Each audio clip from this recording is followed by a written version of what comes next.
Hello, ladies and gentlemen. Welcome to the 9th Geneva Digital Market. It's the second day of our market. Today we propose to reflect on the application on technology in the audiovisual.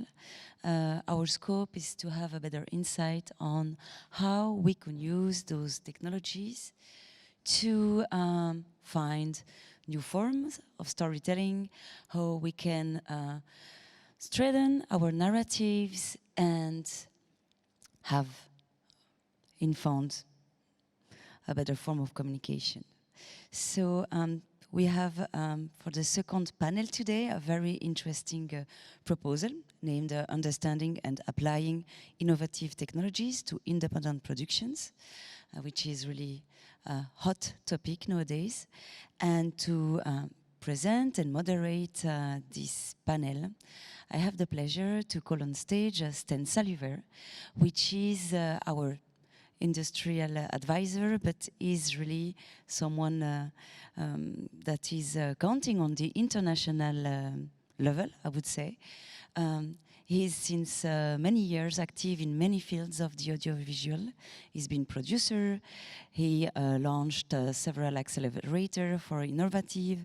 He was also advisor for different segments of the audiovisual, such as distribution, financing, and he also collaborated on the industry panels for one of the biggest A-list festival in Europe. He's now the CEO of Storytech, and is also a collaborator for le Marché du Film in Cannes, where he is responsible for the Cannes Next. Please, Censorship. Bonjour. Hello. Hello, bonjour. Floor is yours.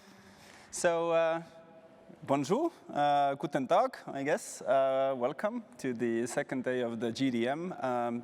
Thank you also for joining the broadcast if you're seeing us online here in Switzerland and elsewhere. Thank you, Anais, for the introduction. Today really is about looking at ways how technology has matured and how it can power either new forms of storytelling or how it can improve your existing storytelling. Yesterday, we talked quite a lot about data, and I think everybody has a data overload, especially on the kind of marketing and promotion angle. But today we will more focus, at least in the first part of the day, really how on data can help you to secure and do better productions. So not only go and promote what you have created and understanding your audiences, but it also will talk about how you can do almost risk assessment or scenarios how your film will perform in the box office. I think it's quite interesting to think about that in many ways any type of creative business is a very big risk business. Who here is a producer? A few.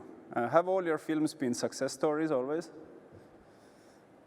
Of course, there are many ways where the risks are playing out, and the risks can be, of course, they can be creative, that there are questions, for example, around script or performance or delivering the film, but as you can also see that the risks can be quite a lot of environmental, that you create the film, you put the film out, and something happens, and then it doesn't perform as you have been expected. I give you personally one example. About 6 years ago, I was producing a film. I was a co-production with South Korea. On paper, everything looked good. It was a genre film. It had a famous cast. It had some nudity, quite scandalous topic and so forth. And we were expecting to have quite a good performance of the film in the box office. And the first day when the film was released in Korean theaters, MERS happened. If you remember, about 4 years ago, first we had SARS, then we had MERS. So there was almost nobody to see the film. There was nothing wrong with the film, but just the environmental factors and the risk scenarios were so that we all missed the whole theatrical window because we had planned for 2 weeks, and for that 2 weeks, Korean cinemas were empty. So what do you do as a producer in that type of situation? And using different types of tools or building the capacities to not only account for your creative risks, but also to look for your financial risks and do some prediction scenarios. What are the outcomes that you can make better decisions? That's something we're going to talk about today. Also, we will talk today about how do you build yourself as an entrepreneur or a leader to understand basic data capacity. Yesterday, the question was that if we all need data, how can we get on that bandwagon? And Dirk Hoffman, who is a CEO of and co-founder of Dane Studios, which is a Munich, Helsinki, and I guess Berlin-based data company that has worked with a lot of creative businesses as well. They have developed actually quite a nice course over email where you can build your basic skills to make right decisions, and what those skills are and how to quite easily and logically understand those skills will be talked by Dirk. Then we are going to go talk later about the new interesting ways of how you can get paid and faster. In film industry, in many ways, a lot of cost has been offloaded to producers before they start getting money in. And we know that getting your royalties, getting your payments back is quite complicated and long process. And Maria Tanjala, she's a co-founder of Film Chain, which is a London-based platform. She will talk about how Film Chain basically helps to create digital contracts for you to receive royalties transparently, securely, and now. You don't need to wait for weeks or months to contest different types of reporting and so forth. You can receive, thanks to technology, your payments in the moment and with great security and transparency. After that, we'll do a little more deeper dive into the creative process. Wolf Bosse, he used to be the head of innovation at Arri, the famous camera manufacturer, again in Munich and not so far from here. We'll talk about how phones and how technology generally is going ahead to change the work for DOPs or camera operators. And I think if we think about a few months back, then some of you might have seen the announcement of the iPhone 13. The biggest, I think, impact for the filmmakers there was, anybody remembers? iPhone can now shoot ProRes, professional quality video. And of course, this sounds a little bit strange that we will start shooting our feature films or productions on iPhones, but considering the fact that the optics and the technology already in a phone has matured so much, I guess we can only think what comes next. And in a sense that these kinds of technologies in our pockets are opening up new horizons. And then last but not least, Nimrod Shanit, a very celebrated Israeli TV and film producer, will talk about his journey from a film producer, documentary producer, to an immersive producer, and he will discuss a case study of a very interesting documentary project called The Holy City. And after that, we will look through new and immersive platforms such as Nowhere by John Morris, who is an experienced designer and a visual storyteller, including for Burning Man and Lady Gaga. And we finish up with John Ganning, who used to be the head of immersive technologies at James Cameron's company, Digital Domain. So quite an intensive, but yet exciting broadcast ahead. Yesterday I asked you a number. Anybody remember the number? 891. That's the impact of Squid Game for the revenues of Netflix. So we see that, yes, original IP and great storytelling can come from anywhere. But how to get to that and how to have your financial projections in place to achieve those scenarios, we're going to talk right now. Our first speaker today, joining us with the help of the screen, comes not so far from here, Zurich, I guess, Sami Arpa. He is the CEO of Largo Films, and he will talk about how Largo is helping film producers to get really good scenarios for the future productions. Sami, how are you? I hope you're feeling better. Yeah, better. How are you? Good. We were expecting an exciting presentation for you, and you are a machine learning scientist, but have now spending most of your time doing predictions how films will perform, and much of the technology you have built in-house is something also what big platforms are using. So do you want to walk us through Largo and then talk about also the new exciting initiatives for film producers to collaborate? Yeah, absolutely. It's a great pleasure to present today. So if I see my slides. Okay, yeah, here we go. Okay, so today we will talk about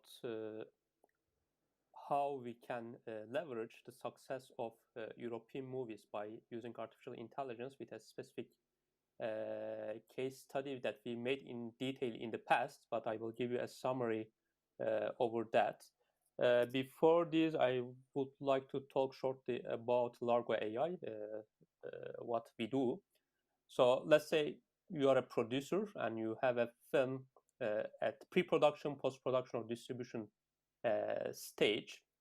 You can upload your content on this platform. It can be a screenplay or video version of the film itself.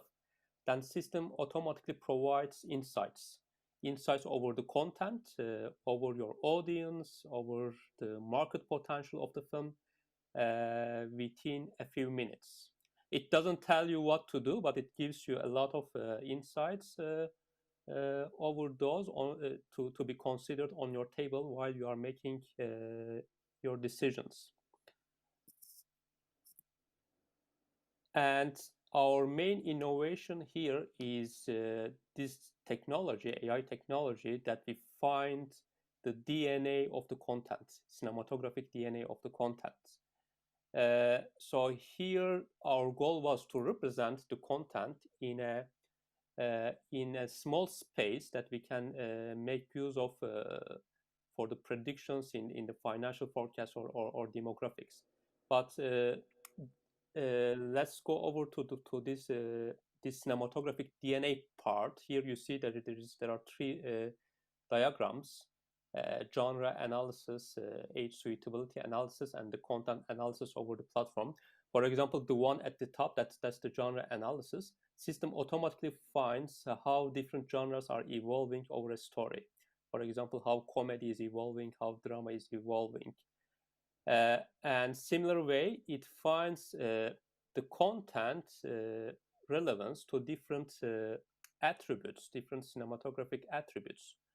Overall, we have 1,000 attributes here. The system automatically finds the evolution of your content in the context of these attributes, which creates the cinematographic DNA of your content.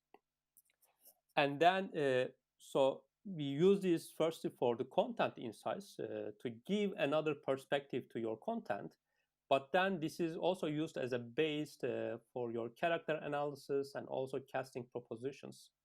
System similarly has analyzed the actors with their previous performances, and it has created also cinematographic DNAs for these actors.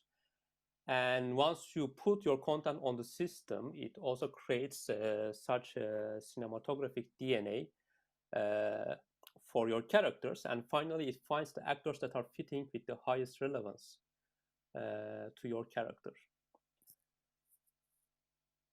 And then it makes predictions about your audience. It finds what type of audience might like your film in terms of gender and age groups. And it predicts also your potential financial results. What could be the potential revenue in the box office, number of expected people that can watch your film in the box office, and also potential number of households that can watch your film on the streaming platforms. So I hope this gives a basic idea about the capabilities of the platform. Now we will talk about a specific case study over a European packaging, European content. And just to make connection with over there, here one thing, once we tell AI and then its potential benefit, one thing that has a big focus is its predictability in terms of the financial results. And then all AI solutions, they are black box, they are understanding, they are learning from the past data to predict the future. But sometimes it becomes a mystery what they have learned from the past and what is important parameter, what is less important parameter. Here you see one of the study that we have made to see the important parameters in European financial models that has been learned with the data by AI. we see two important parameters are P&A and budget, which are not surprising to most of you probably. The content is coming just after these two parameters. So that's something very important. I mean, so having perfect content and without having right P&A and budget, the chances to be successful according to data is very low. And then we have other human elements like director, distributor, casting, screenwriter that are followed by content. So these are most important parameters over approximately 1,000 parameters. So these are all important parameters. But yeah, just in terms of their relevance and significance, that's very important to consider. So let's go to our case study that we have done this during the summer. So what we did, we said let's create a set of potential parameters for packaging, for creating a content, a European content. And our goal is to optimize to get the maximum box office results. Here we have 3 different script ideas, 3 different budget options, 3 directors, 3 budget options, by the way, let me tell you right away. So we have 2 million, 5 million, or 10 million as budget options. 3 directors, we selected known directors and cast to make it easy to understand for audience. We have Olivier Nakache, Julia Ducournau, and François Ozon. And for the lead cast, we have Marion Cotillard, Omer Say, and Gaspard Ulliel. The reason they are all French, we put this film as being French with international success goals. And finally, we will have 2 different release strategies. This is relevant to marketing budget. The first option is 1 million euros. Second option is 2 million euros. So this gives us 160 different combinations that we can go with. Just imagine this as a production process. And then, yeah, let's go look at the results over those. Well, no, before actually going to results, first let's look at actually a bit closer to these 3 script ideas. We have 3 scripts, as you can see here. We have genre patterns that has been generated by AI. As you can see in those patterns, it might be maybe a bit small, but different colors are representing different genres. The first script is more thriller, drama, and then there are some action and crime patterns as well. Second script, we have romance, comedy, and drama. And final script, we have horror, thriller, drama, comedy. But you can see we have a strong twist actually. If you see like the bottom graph, if you see at the start, we have more drama, comedy patterns, slowly changing to horror patterns just towards the middle of the screenplay. Okay, so these are 3 options in terms of screenplays. I will show you directly the results as we don't have too much time. But so here, this is one of packaging options that AI is finding over these 162 options. It selects script 2 as screenplay. Well, we select actually script 2 and to see the results.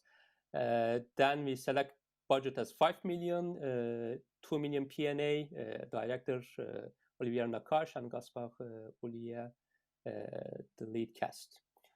So this one is giving highest box office over these all possible options, which is 46 million euros worldwide and 9 million euros it predicts for France, which is a very good scenario. It gives a really great return on investment. If we look at another option that gives also a good result, this time we get screenplay 3. With the option again, the budget is 5 million euro. François Ozon, director, Omer Say is the lead cast, which gives 41 million euro gross box office. and 6 million in France, which is still, yeah, we are getting a good return on investment. But so, as you can imagine, actually, the most of cases, most of these combinations are giving a failure because the combinations that will give success is actually a small portion. I will give you a more detailed results over that after this case, but here we have a case with low gross revenue case that we can get 11 million gross revenue. And this is the case with script one.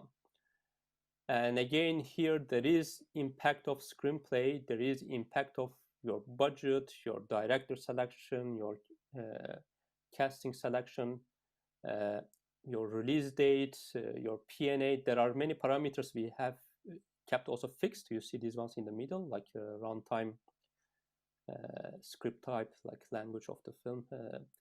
But yeah, we just played with the ones, the parameters that had huge, highest impact on the results. And if you look at the overall results altogether, we had 162 different possibilities, and then 35 different combinations gave positive return. And then we had 127 box office flops. Of course, these are not real results. Here, these are the predictions of AI for these different scenarios.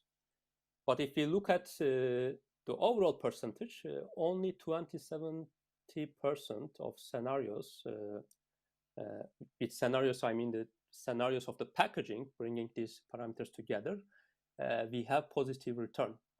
For the rest, 73%, we have box office flops.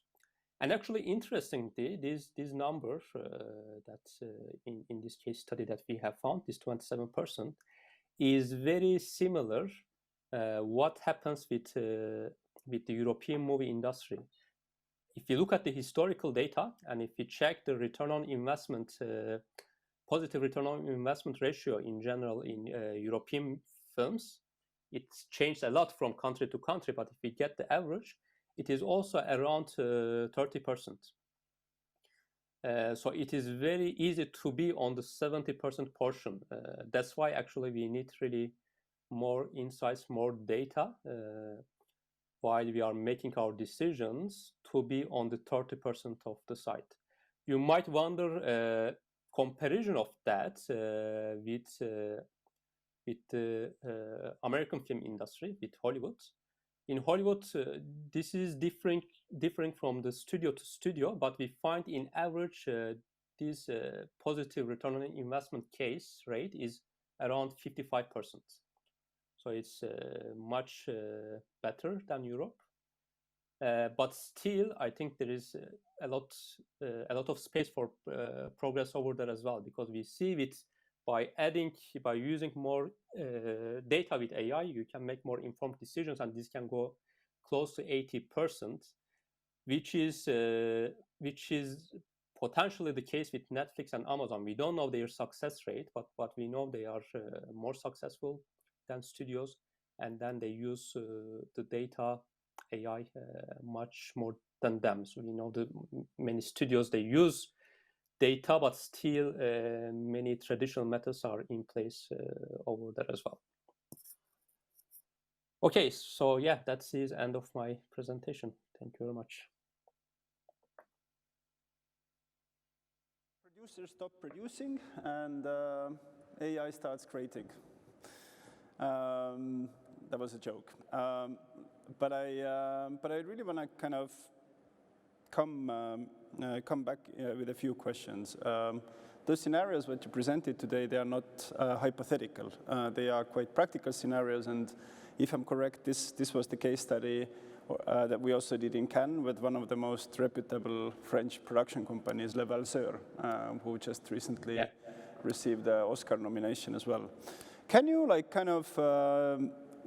packaging is usually a process that has been done for studio films and films which are, I would say, more money or performance driven rather than creative case driven. But can you kind of walk through some of the use cases, what the Largo platform is useful for? Coming back to here, can you like walk through some of those use cases, what the Largo platform can be helpful with? We saw that it shows, for example, the dynamics of the script, but what else, especially in the context of independent productions, you see that the platform can be beneficial for, let's say, low and medium budget producers, considering that, for example, P&A is a very, it's a resource that is very hard to access for them. Mm-hmm. Yeah, I will say, especially for independent producers, we see they use casting tools a lot. Because, I mean, there are thousands of options for the casting. In general, maybe there is a bit of focus to go to get some A-list actors into the film, than which it's like a big part of the budget of the film. Then you don't have money to good great stuff for other parts of the film. So one big advantage of AI, so it shows really some potential casting options that might bring success to the film. It doesn't tell you have to select this cast, but it really provides some short list that gives you an idea. Why not this cast? It shows how much it fits to your character, if it's within your budget, its potential risks, and even now it shows like if you say that you want to have it should be similar to a certain person, especially for biopic films. It even finds that how much it is similar to this certain facial description. So in that manner, we can see now that we work with hundreds of independent producers. They really make a big use of casting tools. There is one thing they still don't use very efficiently, and we are always emphasize it. It has a big importance, like you also indicated, is P&A budget. Well, yet they don't have any access and they have not had any control over that in the past. But not having a good P&A budget has a really strong impact on the failure of the film. I think an AI is giving a way to play with that, and then you can go to your distributor. Here, I want this much P&A budget for this film to be successful. So, yeah. The pilot project with 100 producers across Europe. Is this project still ongoing? And if there are Swiss producers who would like to try your solution out, how can they join? Yeah, actually, we have finished 4 cohorts in this 100 producers program. Now we have last cohorts that is open. Visual applications are open until the end of November. So if you are interested, please just write to us, info@largofilms.ch. We can direct you on how to apply on this 100 producers program. You will get a compensation for the usage of the platform for a 6 months duration. Super. Thank you so much for joining us. So check out largofilms.ch. Absolutely wonderful tool. There is also a full-length case study available on how independent producers can use AI for casting, script analysis, and for scenario prediction. And hopefully, the very Swiss-made and beneficial platform is useful to you. Our next speaker is Dirk Hoffmann. Dirk, welcome.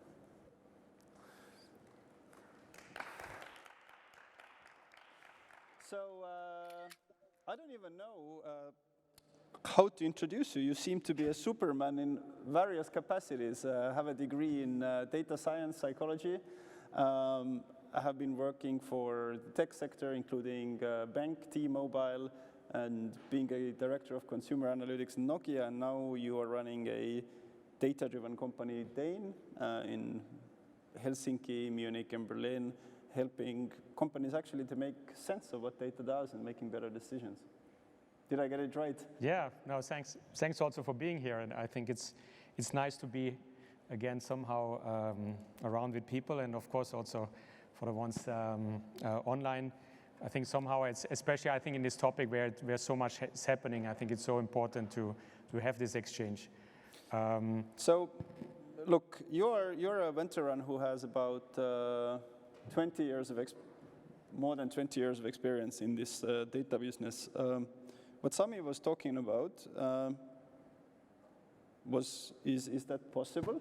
some people might question, can you use artificial intelligence to analyze and make predictions for performance? I think you can, and I think you will see much more there, but I think at the same time, and I will talk about that in the next couple of minutes, it's still, don't believe it, don't outsource the thinking and so on. So I think it is, that's also, you will see it in a minute, that I rather talk about augmented intelligence than artificial intelligence, because I think, and you just said it, what is my background in kind of with innovation, and all these years I worked in that field, I always learned that the real opportunity, the real innovation comes if you combine technology, but also with creativity. I think that is the fun part, and I think that creates also new dimensions. So everybody who tries to kind of approach this whole thing with a more lazy and maybe more passive approach, I think they will underutilize the opportunity.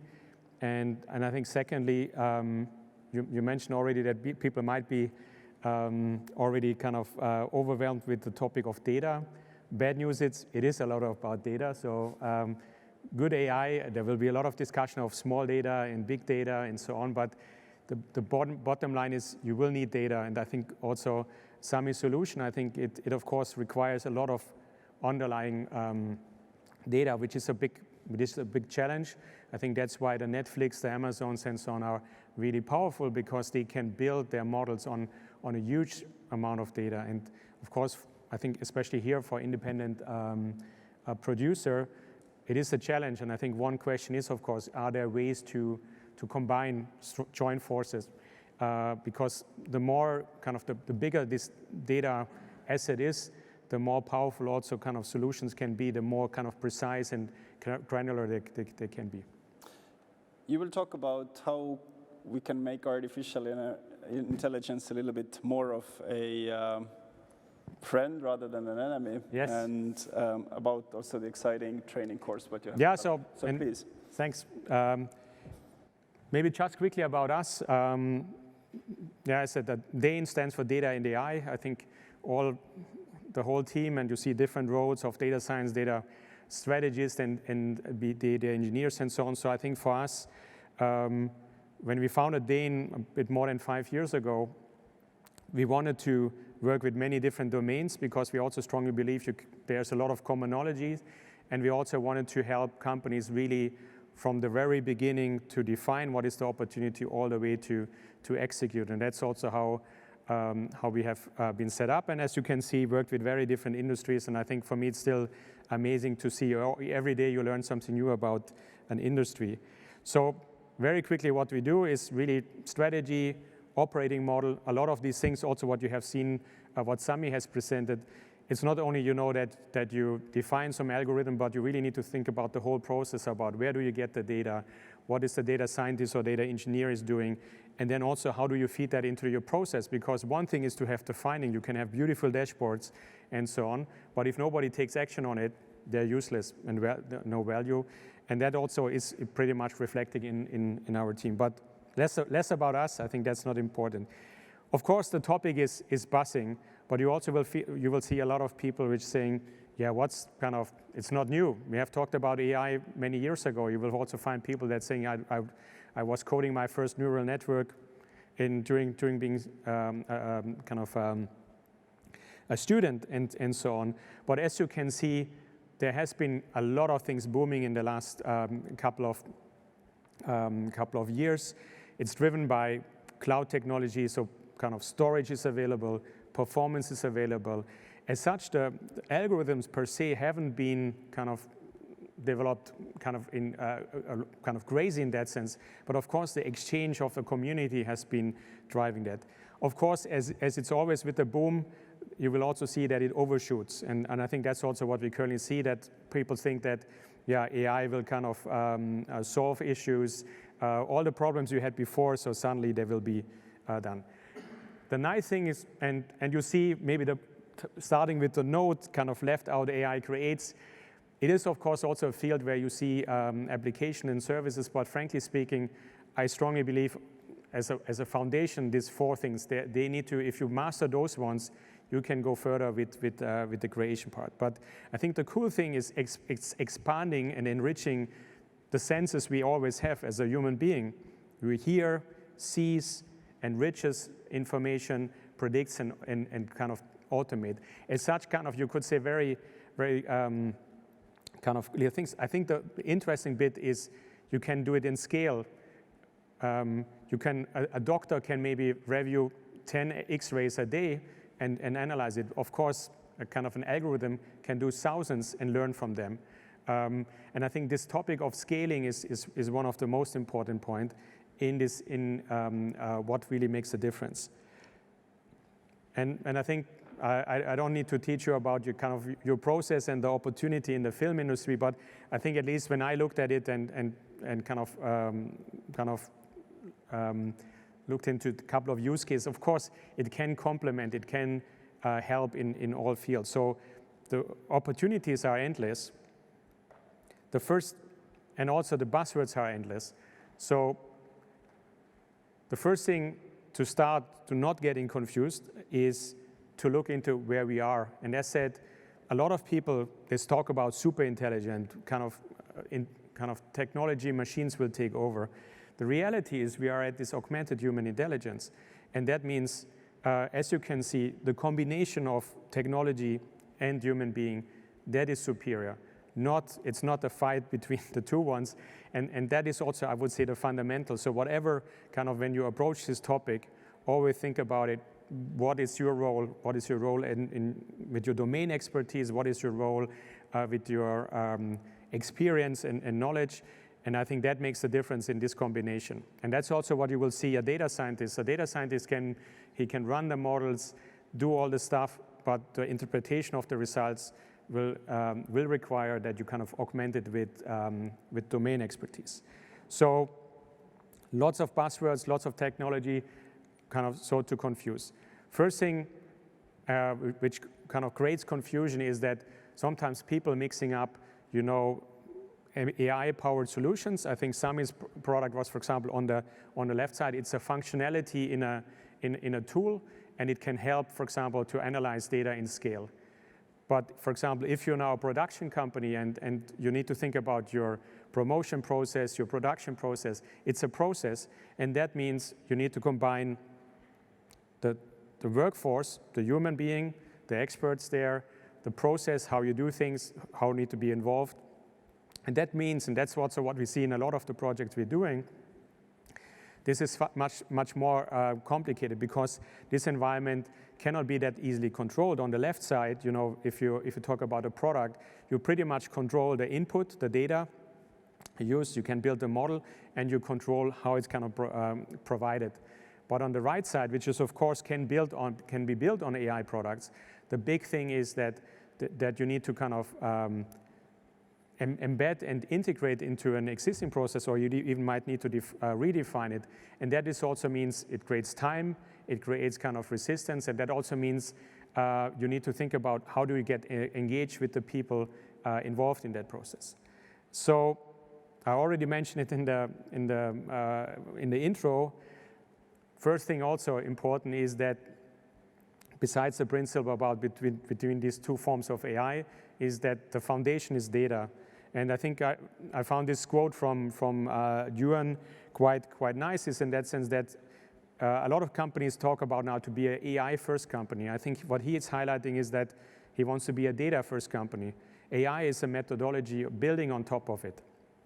And this obsession of using data as a kind of embedded part is also, for example, when we are approaching companies or when we work with companies, one of the first things we are looking at is data and analytics a support function, which you're more like calling up if you feel like it might help, or is it an integrated part which you know will be in every move, in everything you are doing? And that is a very easy indicator, and I think I understood that somebody from Netflix was yesterday there. These guys are breathing data every day in and out, and they try to use it in every form, in every process they are doing. So what does it mean to become data-driven? So a bit, no silver bullet, and also no unicorns. I think it's less about hiring just a data scientist and that will solve the problem. It's you need a kind of a composition of a team rowing together. So you need to coordinate, you need domain experts, experts of the data.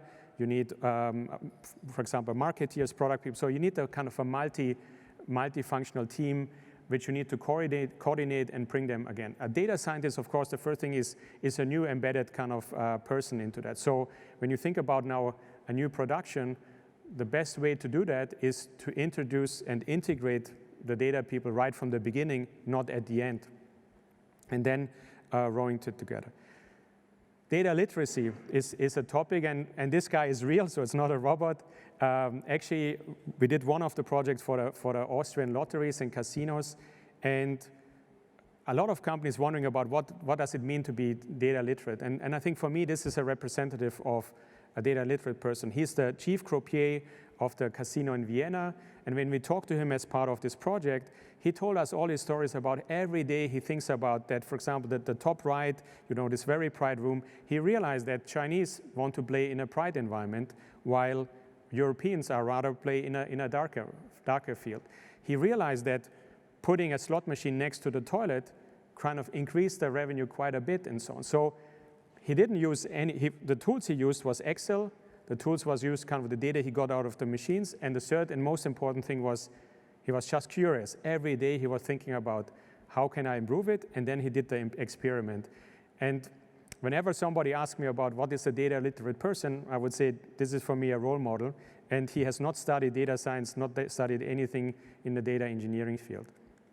So data literacy, data visualization is important. That also means kind of can you express what you what you found? Then can you also tell the story? You need to engage with people which might not be kind of able and maybe also have the possibilities to dive into that one. So how do you give them the understanding to, first of all, what you found, in which context this is relevant, and that means kind of engaging with people. And back to the rowing boat, this is of course super important that you engage with more and more people. And quite often this is of course one of the biggest challenges. And the better you are in your narratives, the stronger you will kind of see the impact. And of course, it is learn and repeat, learn and repeat. So when companies and people talk about agility and agile organization and build, measure, learn, I think data and analytics is completely built on that. So you will always see a data scientist or data engineer. For them, it's kind of their normal world.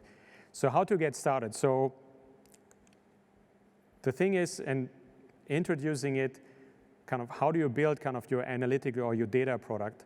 The first thing is, if you imagine kind of you want to build a restaurant, you need to understand the need. So what is the hunger? So what will bring people into your restaurant? With the kitchen, of course, you need to be able to cook something which is addressing these needs.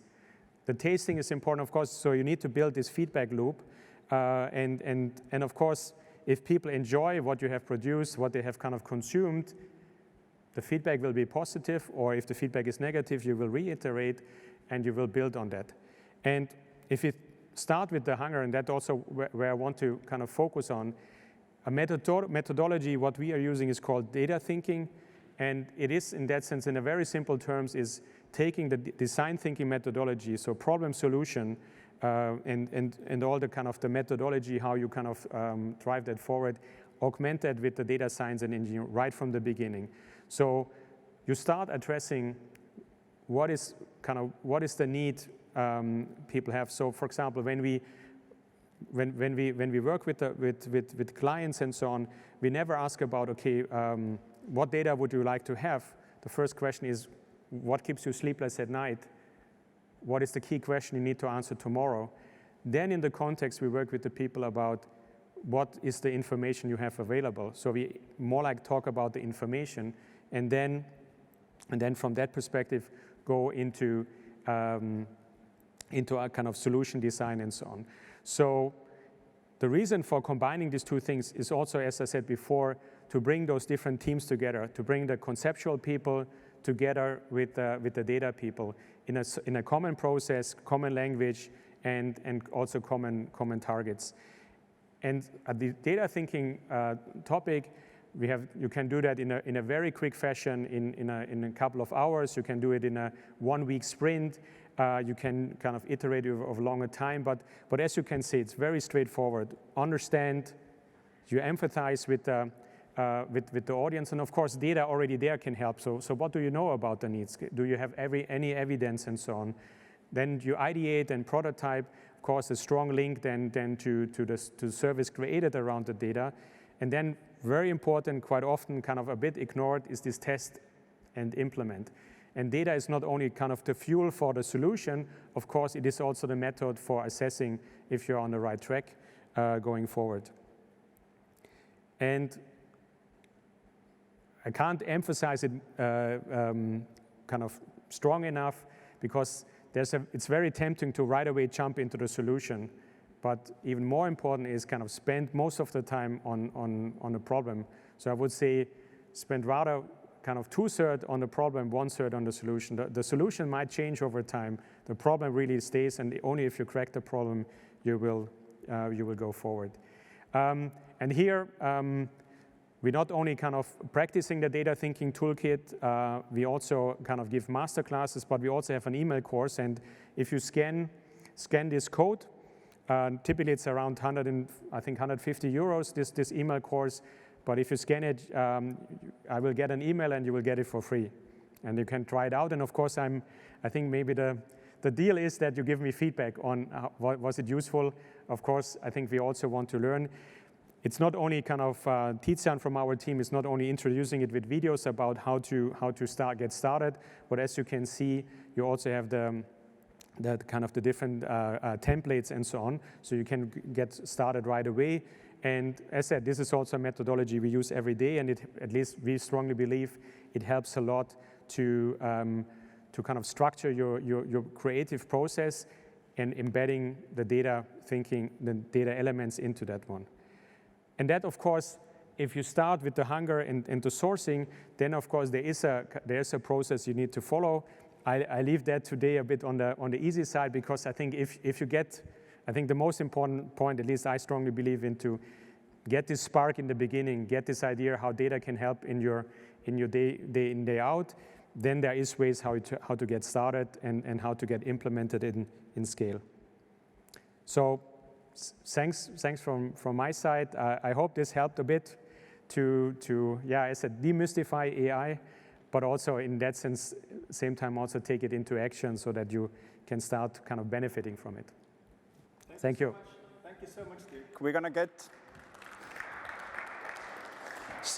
So first of all, I think it was very, very good that we saw that robots are not taking over, taking over our life or writing our scripts. I'm gonna come to a Q&A session. Q&A session a little bit later, and then you will be all able to ask questions. But very quickly here, before we proceed to Maria, to which scale you think this process can be implemented? Say I have a production company with, I don't know, 5 to 10 films. Is that process also applicable for a small business in a sense, if you want to find out questions or? I think as such it is really applicable, because I would say, at least also in the beginning, you don't need a lot of technology and so on, but it's really, as said, I would say my learning in all these years is really this kind of having this kind of sparking this mindset. This is the most important thing. You will see there's a lot of tools, capabilities, which are kind of, you either can source it or they're open source, or you can find people which are helping you. I have seen never that it is a process, and of course it takes time. The good thing is you can start small and then you can scale, and that would be also my recommendation. Don't try to swallow the whole thing in the beginning, but I can't tell you, I can't name any project we have done in the last five years, which were over 100, where the technology was the limiting factor or the point. It was really a bit more like getting this process started, and I think as you get the return, you will see it's worth doing it more, it's worth investing it, and in a way you get the business case. I think Sami did in that sense also, of course, highlighted that if you start to learn how to use that tool, if you start to learn what are the driving factors, you also see kind of what is the benefit. That also means you know where you should invest, and maybe then you invest also into those topics because you see them as critical enablers for the success and so on. So for example, like say I have produced 5 films and I see some numbers, then maybe I want to get better box office, right? And I want to see, okay, what are the factors that are influencing my box office? Is it about the companies I'm engaged? Is it the places where the films are being shown? Is it something in my control, or is it this outsourced, and etc.? So exactly. would be asking questions like this the right Exactly, track? exactly. And of course, I think, and that's what I said in the beginning, the challenge is around data. So of course, sometimes the key question, and I think now I would say European Union, certain industries and so on, there's a lot of discussion and debate at the moment about how to build ecosystems. So kind of having a common definition and data model which allows to exchange the data, because that's of course a fundamental part. And I think that is of course where I would say, if you somehow get this European Union idea also sparking over into the ecosystem, that everybody sees that by contributing it, I can also get something in return. I think that is of course critical, but also there I think it requires some people taking the lead and push it forward. That is the whole secret of some of the big players in the US and so on, that they didn't wait for anybody, but they get started. And of course, when Netflix started in the beginning, they started also from zero. When Spotify started, they started from zero. But of course, of the years, they have built now a fundamental asset, and they learn every day. And I think they will highlight that they haven't really explored all the opportunities what they could do. Super. Thank you so much, Dirk. Yeah, thank you. 149 euros. You can get it for free if you scan the QR code. I know if you didn't, talk to Dirk, and you will be able to get the preliminary capacity to data. Maria, good to see you. Hi, good to see you, Stan. Can you hear me okay? We can hear you very well, okay. So our next speaker is Maria Tanjala. She is having a very, very interesting career. Started as a producer, produced several films, and then at one moment in her life, she teamed up with her co-founder, Irina Albita, a math professional, or a math genius even, if I might say, from Romania, and they started basically looking at a very, very strong and imminent problem in the film landscape. Why people don't get paid transparently, fast, transparently and fast. Yes, exactly. They've created a company called FilmChain, which is doing amazing work in the way how royalties are being managed and distributed, and how you will be better able to manage your production financing. Maria, great to have you, and great to have you to present FilmChain. Thank you so much, Stan, and I'm sorry that I couldn't be in Geneva. Big kudos to all of the guests. I couldn't scan the QR code, but I'd be interested in that offer. Fantastic work from Sami as well. Big fans of Largo. So I am delighted to speak to you about how people in the film industry, all of the participants, the entire value chain, if we can say that, that's our big dream, our ambition, to better access their money and data. I hope everyone can see my screen right now. Yes, I think they do. So we are FilmChain. We empower participants in film and TV industry with access to money, reports, and data. We are very fortunate to kind of have dipped in both of the two worlds, as both Irina and I have two very different backgrounds. So we have, first of all, received fantastic support from the UK government on behalf of Innovate UK, which has supported our endeavor to see how decentralized blockchain technology can further bring transparency and build trust between the participants in the ecosystem. We also had Imperial College London, who was for over 2 years our academic partner and continues to support us, and then have been through accelerators such as Techstars and Creative Destruction Lab in Canada and the UK. So I think it's also important to put it into the European context. It was fantastic for us to hear and to be involved earlier this year in a very valuable report, and again, I had the huge pleasure to share that research and the findings with also Sami, where we looked at how necessary better transparency and the need for data is in the film and TV industry. So we looked at the directive, the fair remuneration and exploitation of contracts for authors and creators. And we have, two very important principles: the principle of appropriate and proportionate remuneration that all of the creators and authors should be able to receive. And then it's the transparency obligations. So that's the reporting obligations. So for the creators, the authors, to be in the know.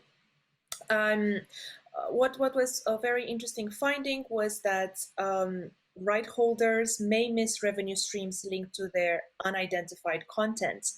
And the revenues can be between 20 to 50% that never go to the correct right holders. So our track record. We have right now, we're seeing 47 films, independent films, that are using FilmChain as we speak.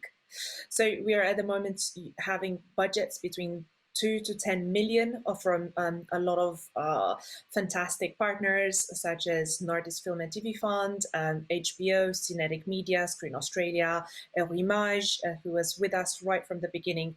And we really, really appreciate how they have backed innovation and essentially a new digitized way to access their money and data.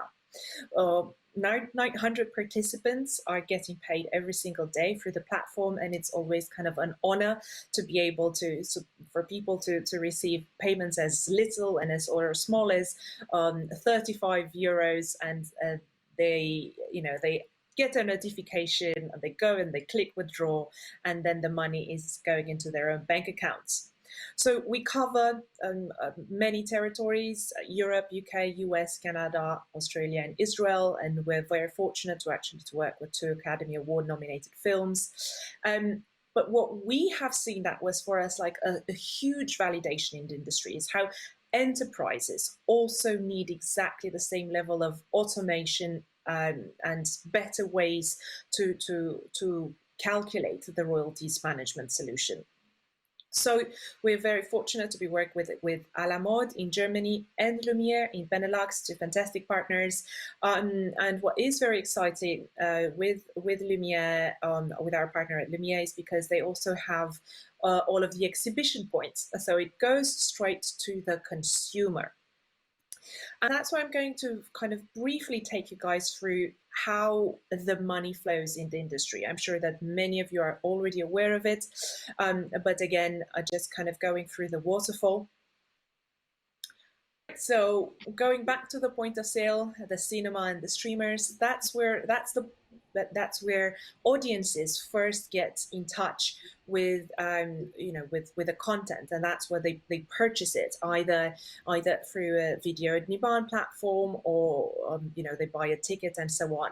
So then the money just drifts in this beautiful cascade of what people in the industry also call a waterfall, that go through sometimes hundreds of participants and hundreds of companies around the world, local distributors, cinema distributors, DVD, VOD distributors, broadcasters, that then afterwards pay every single kind of stakeholder in the value chain.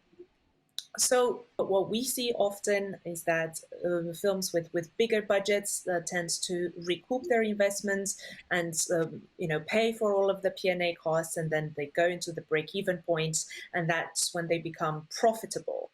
So then the hierarchy of how money flows then it completely takes a new shape. And we found this incredibly important, like how every single participant in the waterfall, how every single stakeholder can access their money, and also see how different deals are made around the world. Because what we have noticed is that producers, financiers, sales agents, they simply don't know how much money they're owed and when the money is going to come. And as I was saying, the participation management is so complex. A deal in North America looks very different from a deal between the Scandinavian territories and a deal between, in Australia. So payments are unfortunately delayed for years and sometimes never reach the right owners, exactly how it was again highlighted in the report earlier this year released by the European Commission. So companies struggle with what essentially we see as manual and error-prone systems. And what we are seeing more than anything is the lack of infrastructure. It's not a bad intention. It's simply an absolutely crippling situation where a small team of 3, 5, 10 team members in a company cannot handle the royalties management. So working with FilmChain brings the benefits of instant access to money reports and data. We do it in a transparent and auditable manner.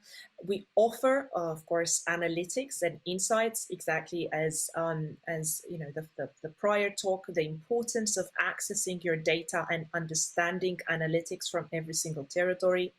But at the same time, we unify the basic management of entitlements and rights. So what territories were sold around the world and to whom? And that's why with us, we're just so excited to see how producers or sales agents or investors, filmmakers themselves get paid in days rather than years.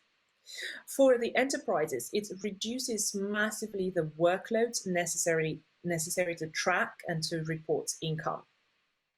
So the first part of our solution for the independent films, we created this digital CAM, where we digitize the royalties dashboard for countless of beneficiaries, as we were saying.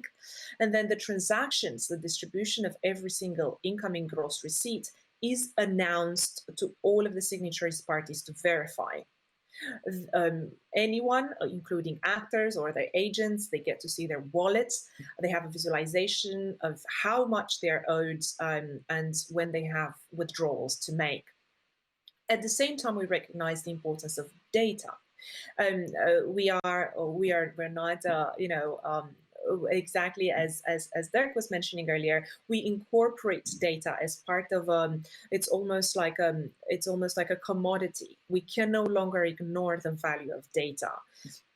So we track and manage new sales, and then we provide rich insights and data visualizations from every single distributor in every single country, with financial predictions to be released soon. When we're seeing the enterprises and the talks with the distributors, well, we're seeing how they are wealthy, but they have hundreds, if not thousands of titles. So they have increased reporting obligations, as we have seen. The European Commission is asked transparent and frequent reporting, but they too work on manual and spreadsheet-based Excel sheets, which essentially cannot scale. So the reporting is ad hoc and error-prone, and they too have limited capabilities for, let's say, payment processing. So when they need to pay out a large number of producers from the hundreds of titles that they manage. So for enterprises, we build the royalties management solution, automating the waterfall, transparently reporting to rights holders, and managing costs.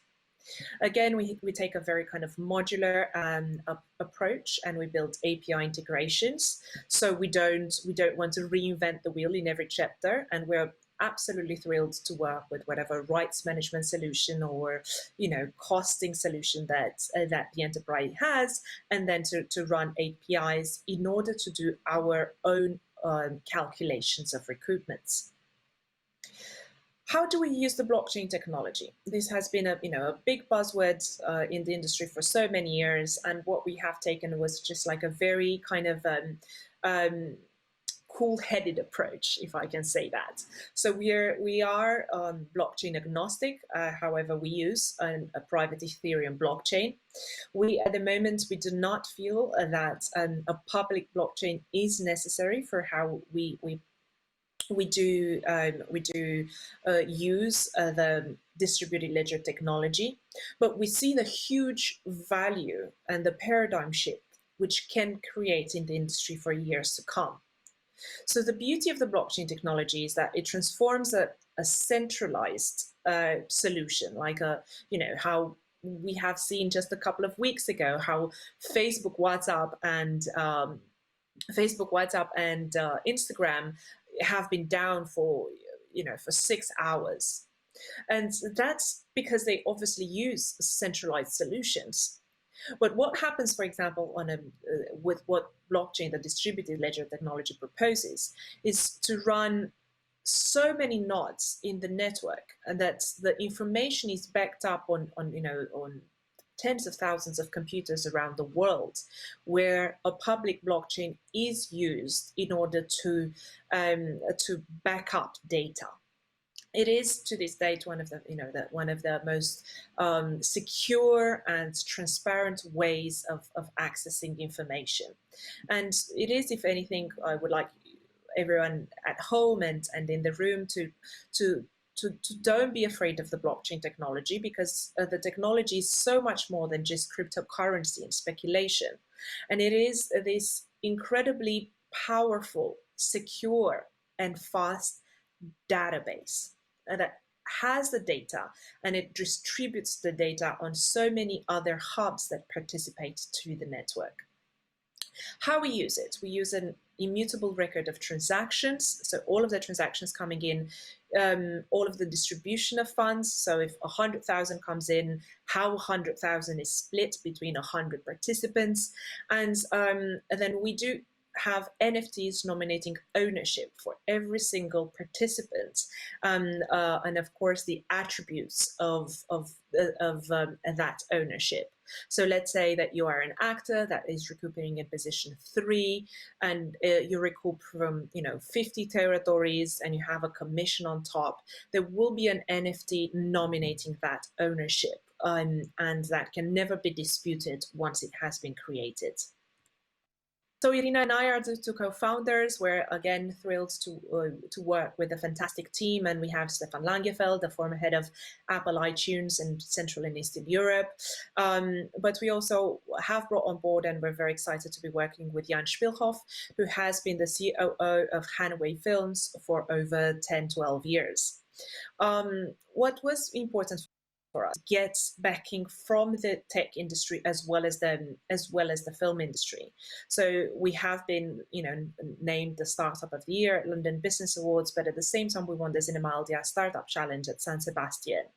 And while of course we do see the impact of UK no longer being part of Europe, we do feel that Europe is such an incredible force that can connect companies and industries from these kind of fragmented individual countries and make it a very kind of strong data-driven industry in the film and TV.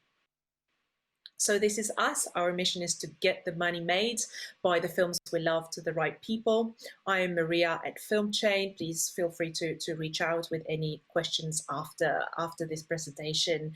And now I am very excited to come back to Sten and to the people in the room. Thank you, Maria.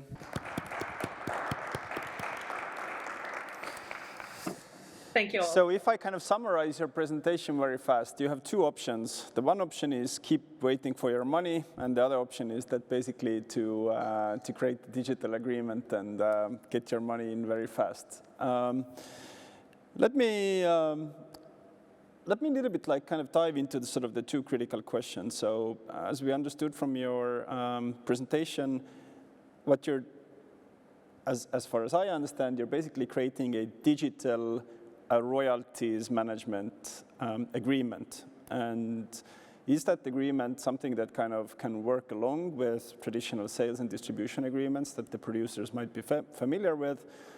For example, the Swiss independent producers here, or is it somehow, yes, is it complementary, or is it the kind of a new approach to the whole classical sales process? Well, thank you so much for actually highlighting that, Sten. Absolutely, we do have what we create first, a legal agreement, which is called the Collection Account Management Agreement, drafted by our lawyers, that take into consideration the sales agent agreements, the co-production agreement, and the financing agreements, reunites everyone's understanding of the recoupment schedule, agreement that is signed in digital formats by all of the parties who need to be signatory parties. And it's only then that we translate the legal agreement onto the dashboards and then beautifully visualize it for everyone to understand. The third layer is, of course, replicating the recruitment schedule on the smart contract, as I was suggesting, having the blockchain solution to back everything up. But it all starts with a legal agreement, because we know that sometimes there could be misunderstandings, and if anything happens, everyone needs to go back to a signature. How sales agents have been welcoming FilmChain into their workflows? We actually work really, really well with sales agents. So what we have sat down with them and we asked, how can we improve your work? We work with all of the sales agents right now around the world, including Cinetic Media, Cinephile, and Films Boutique, and so many others. We not only provide them with money as soon as they come, so rather than waiting as they did with all of the other productions beforehand, but we also make it very seamlessly for them to track the new sales made. We cannot, of course, get doubtful receipts. So if 100,000 comes in and we don't know who made this transfer, is it someone in the US, is it someone in China, but it's all kind of prompted very kind of swiftly, and it is like in a few clicks they can add the new distribution deal made, and we communicate in a very seamless way.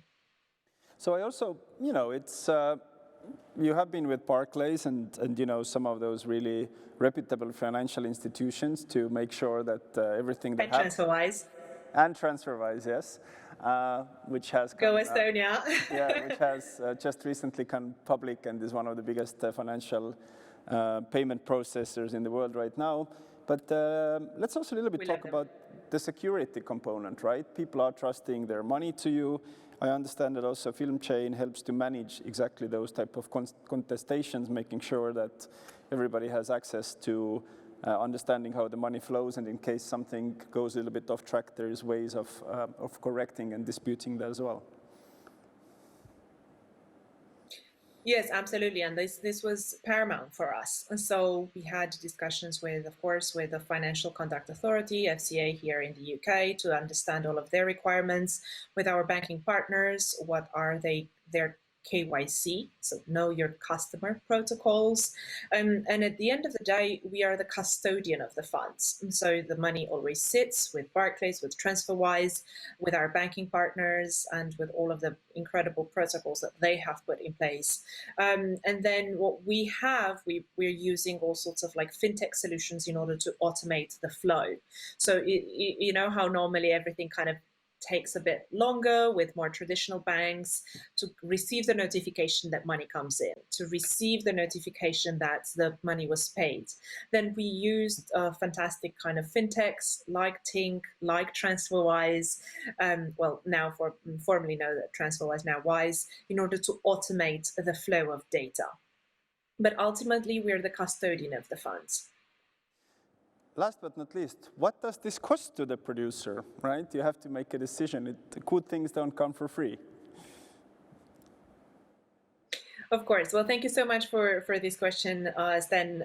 We kind of replicated the model from what we have seen before as a collection agents have used in the past, which is a setup fee. As currently it stands at £3,000, and then we take a commission based on revenues, which varies between 1% to 2%. We have no thresholds, so we pay as little as 35 euros. As I said, that's the importance of getting paid straight away, and we can have hundreds of beneficiaries. We have no limits of how many people go onto their dashboards, access their money, see their wallets, verify entitlements, and so on. So yeah, hopefully we will very soon live in a world where everyone goes onto their phone and they click withdraw, they're happy with the payments, and hopefully no longer production companies go under because they didn't get their funds. So I think it's a quite interesting offer. So if an average working hour in Europe is about 100 euros per hour, and so then you can calculate it that you can save 30 hours of time. You can save a lot of nerves, and all the revenues. What are you expecting from your production are coming straight into your account. Lastly, very shortly, what is the right stage of production to come in? Where we're seeing the best sweet spot, so to say, is when a production is financed about 80%, but before it goes into production. Why is that? It's, as I said, we do create the legal contract, the collection account management agreement. I cannot highlight how many times we have seen contracts that came into conflict. So a producer, of course, sometimes is reading a legal contract is absolutely, difficult, challenging, and no one has time for that.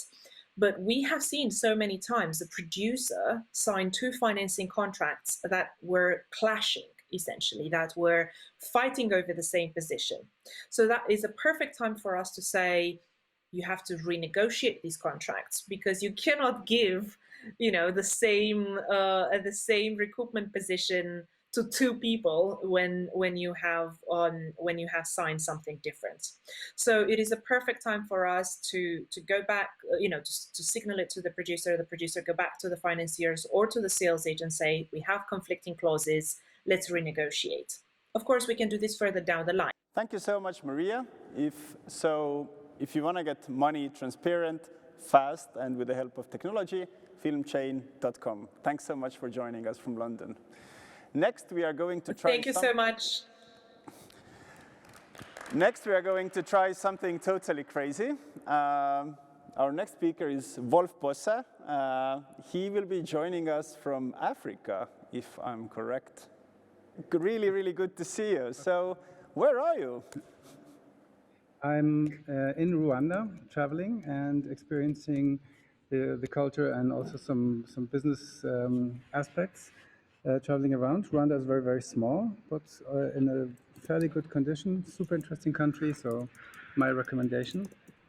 And so far, the internet has done fine. I hope this will carry us through this session. Fantastic. So, as a context, Wolf has amazing experience in post-production. He was one of the forerunners of the German high-end post-production company Das Werk. After that, worked many years in RE post-production, supervising and foreseeing that the best quality post-production on films gets done.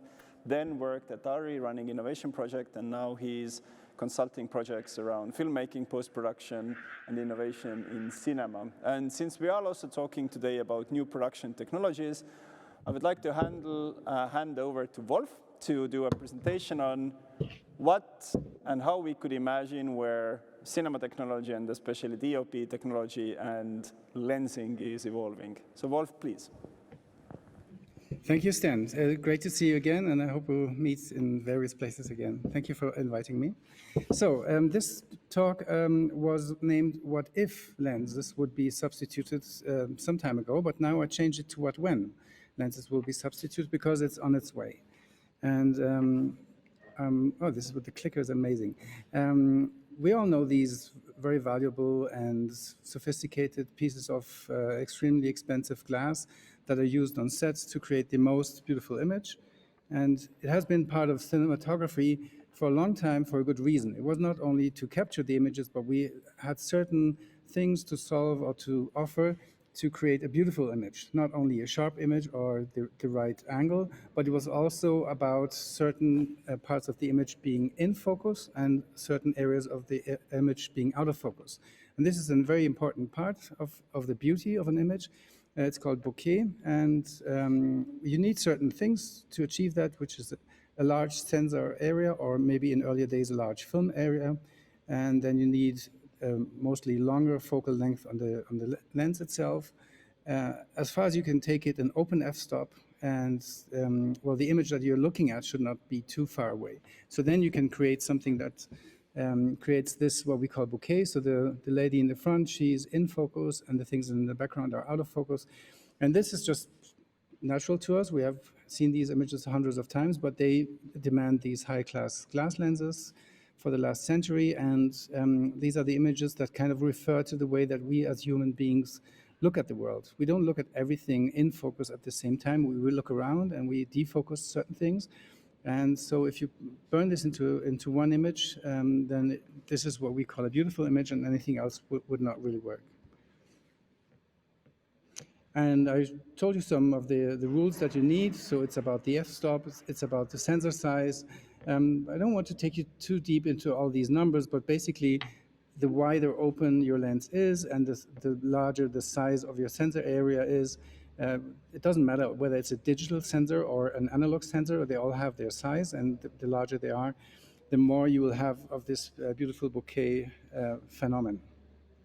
And so we have been witnessing a discussion in cameras that was heavily driven by pixels, amount of pixels, and it has been also in parallel been driven by the full frame censorship. If you've heard that, the name full frame, then it's about the size. That refers to the old 35 millimeter days. And more or less, it's the larger, the better. And camera manufacturers, especially in moving images, have had great difficulties to increase the size of their sensors because they were facing some technical issues on how to deliver the image technically to the computing afterwards and how to keep that homogene picture-wise. So it's not super easy just to increase the size of your sensor. It's a lot more data coming in when you do that. And it's also a lot more interesting if you have sensors that come up with larger sizes and that work together with lenses that can deliver these background, foreground differentiation. And it ends up, as we all know, with lenses that can be super expensive, very heavy. They can be in the way. You have real restrictions on set. If you have a big lens set on top of the camera, you might be unable to shoot in a car due to the size of the camera and just pick another model, completely different. And so limitations come with this approach of beauty. And it was unsolvable so far. Let's say the camera technology that we are using today still imitates a technology that is over 120 years old. And it follows a natural concept. So we have a sensor area, we have the iris or the f-stop that can open and close. Then you have a glass lens in front that can be focused and shifted. And you have a kind of an internal projection through this piece of glass onto the screen, onto the sensor area. And that's the human eye. Because if you look at our human eye, it's one-to-one exactly the technology of a camera. The camera is called camera because it comes from the name camera obscura, which says dark room, and our human eye is a dark room. So you have this lens in the front, you have the sensor. We do have sensors in our eye, and then we have some kind of computing in our head with these images. And funny enough, this is what people did in the old ancient years to create a camera obscura. You can literally see the dark room that the guy is standing in. This is the very, very first way of capturing an image. They were projecting through a hole in the wall of a box, and then they could see a very, very pale shadow on the wall and maybe draw it or just enjoy the image. And then mankind invented things how to get hold of that image, how to keep it. So it was about drawing, and then chemicals came to that. So photography and film started like that. But it's very, very close. Remember that scheme I showed you of our human eye. And cameras have been like that for, I would say, 120 years, ever since they have been invented. Maybe it's 140 years. So whether they were analog or whether they were digital, it all was the same. We had this lens thing, and then we sensor thing, and we had the black room in the middle. And then we're not the only ones using that. But basically, it's, well, more or less, you could say there are two eye concepts on this planet. One is ours, and it's within all mammals. You find it with fish, mollusks, reptiles, birds, wherever you look, snakes. And just to prove that, I brought the scheme of a human eye on the left side and the octopus eye on the right side. And I don't think anyone feels kind of closely genetic-wise related to an octopus. But if you look at the concept of the eye, you are. And it's the same with an elephant, a mouse, an eagle, or whatever you think of. All these eye concepts have the same idea of projecting onto a sensor, onto a sensor's plane. So what's the other concept on this planet? And maybe someone proves that I'm wrong and there's a third concept, but let's say these are the two big concepts. That's the human eye or the mammal eye, and then you have the insect eye, which is multi-sensors. They don't have an f-stop as far as we know. They have fixed lenses, but they have a lot of them, fixed lenses, and what they do with these images must be something that is kind of like computing, because each and every mini camera that they are using is not enough to understand what they're seeing. The insect eye is an absolutely fascinating construction because it addresses wide angles, super wide angles, high frequency movement detection. It can look at colors that we have no clue that they even exist, and so on. So these thousands of cameras that are faced outwards have real special technical issues that they can address. And it's very simple. You have a single lens in the front, then you have some kind of nerve going to some kind of brain, and altogether they deliver a whole lot of single images, and the brain, in this case, will need to make something out of that, out of these millions or these thousands of sensors that deliver some information.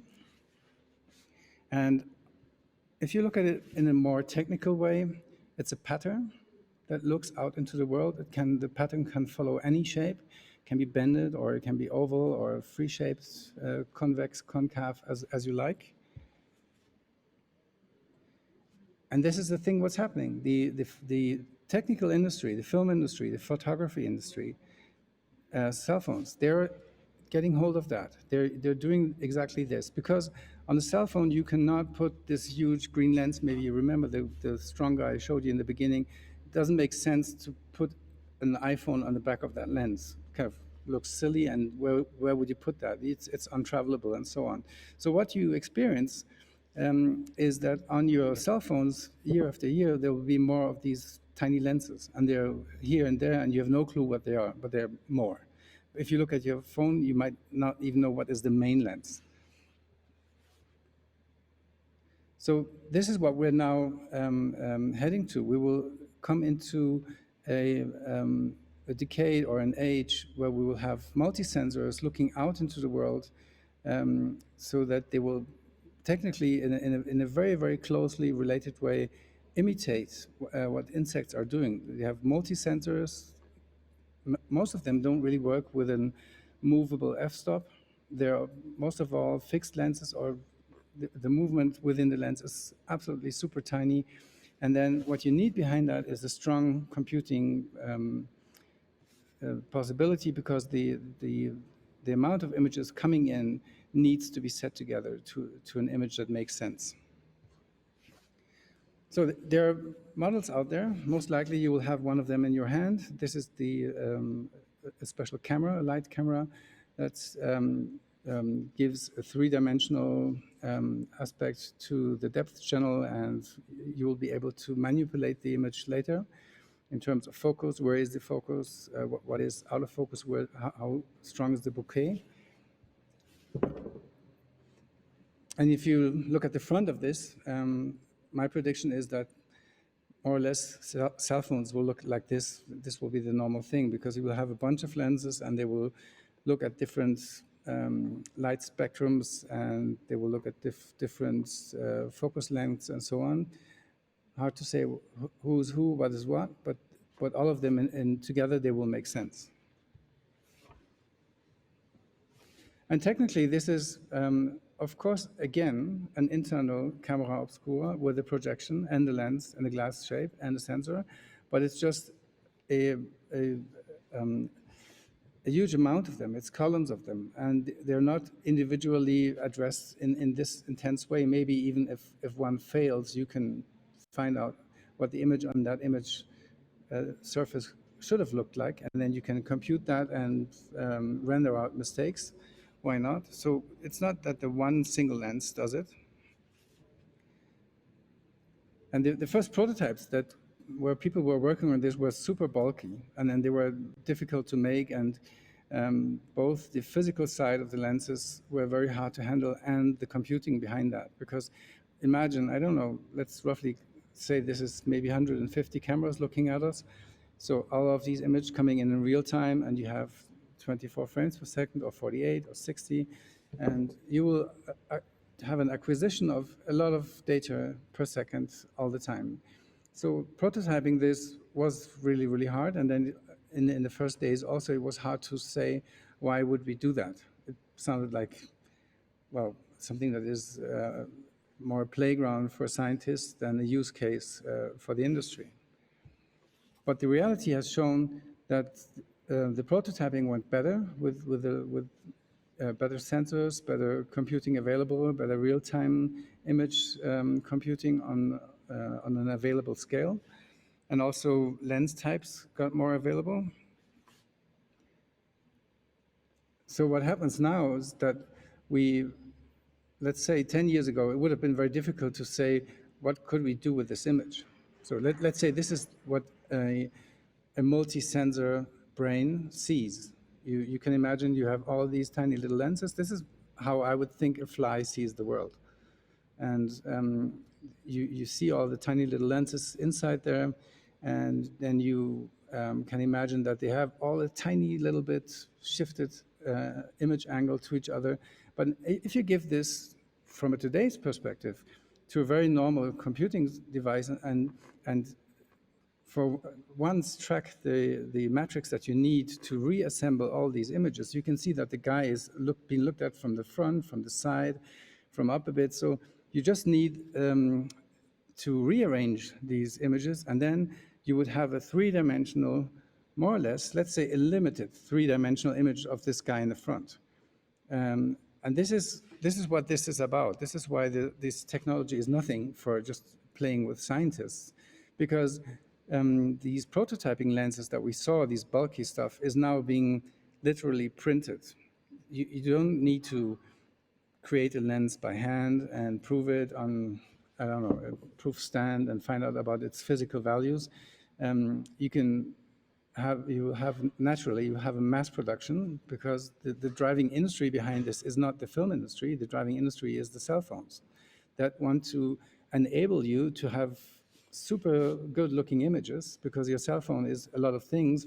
The least thing is doing phone calls, and one super important thing is doing pictures. So you have a camera in your hand, and you might decide to buy the competitor's product or the next level product of your own brand, also maybe because the camera is so much better.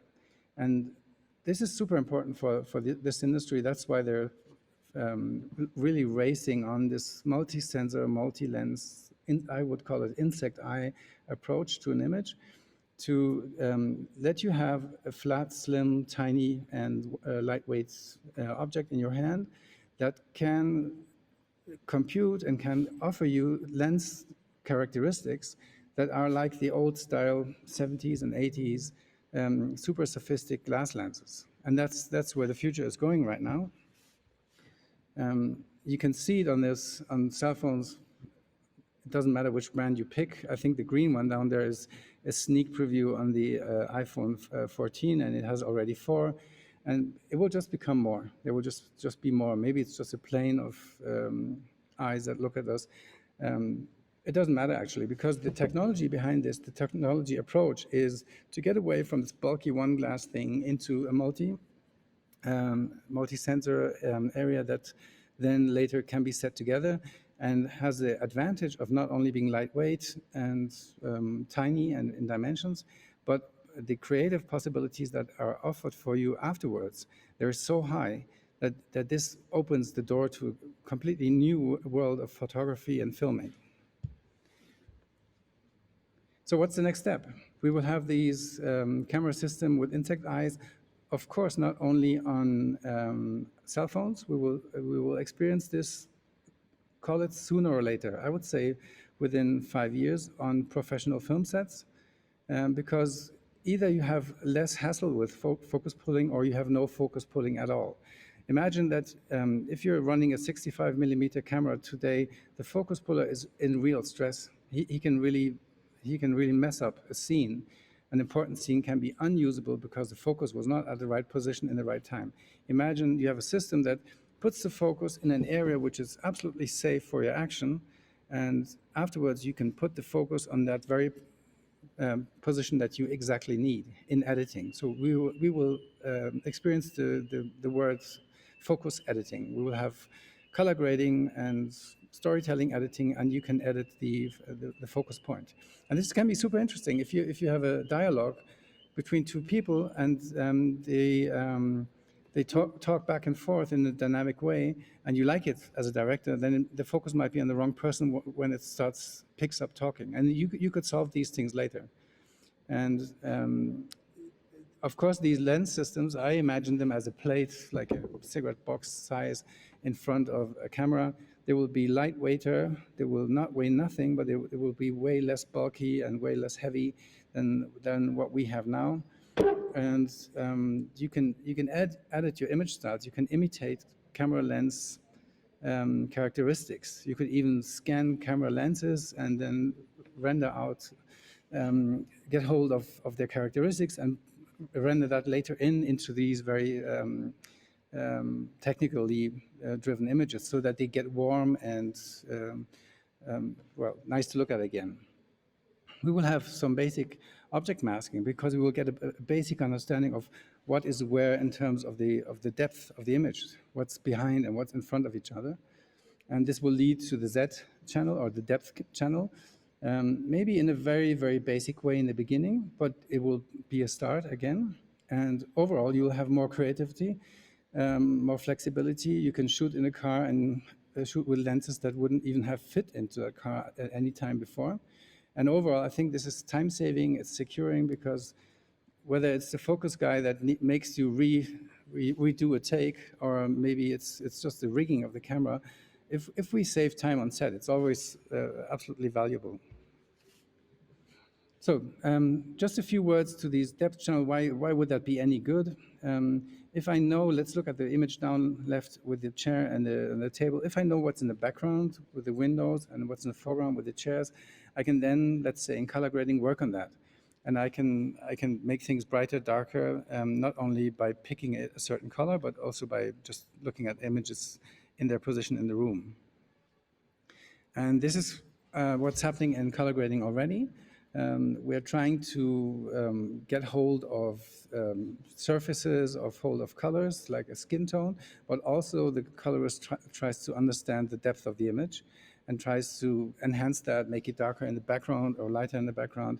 And so you can create a bigger production value, better looking images. And for that, it's an addition, you also need the understanding of depth in the image. And if the images, because of this multi-sensor thing, can deliver that, then that's a big, big win for future working on images. So that's it. That's just a very tiny little glimpse into future. As I said, I called this presentation What If, and now it's called What When, and I think in 4 years we can have a presentation and call it Now That. It's just too obvious that this is happening, and I think some manufacturers will try to struggle and fight against this, and others will embrace it, and it will be a very, very exciting time. Thank you so much, Wolf. Look, I won't keep you for long, and I hope our connection to Africa is still on. Isn't that like totally amazing, that the fact that we can actually have a conversation with someone in Africa? I think, and being here in Geneva, this is where technology really has gone in a year. Look, I want to get into the kind of the key question. You know, Apple released iPhone 13 a few weeks ago.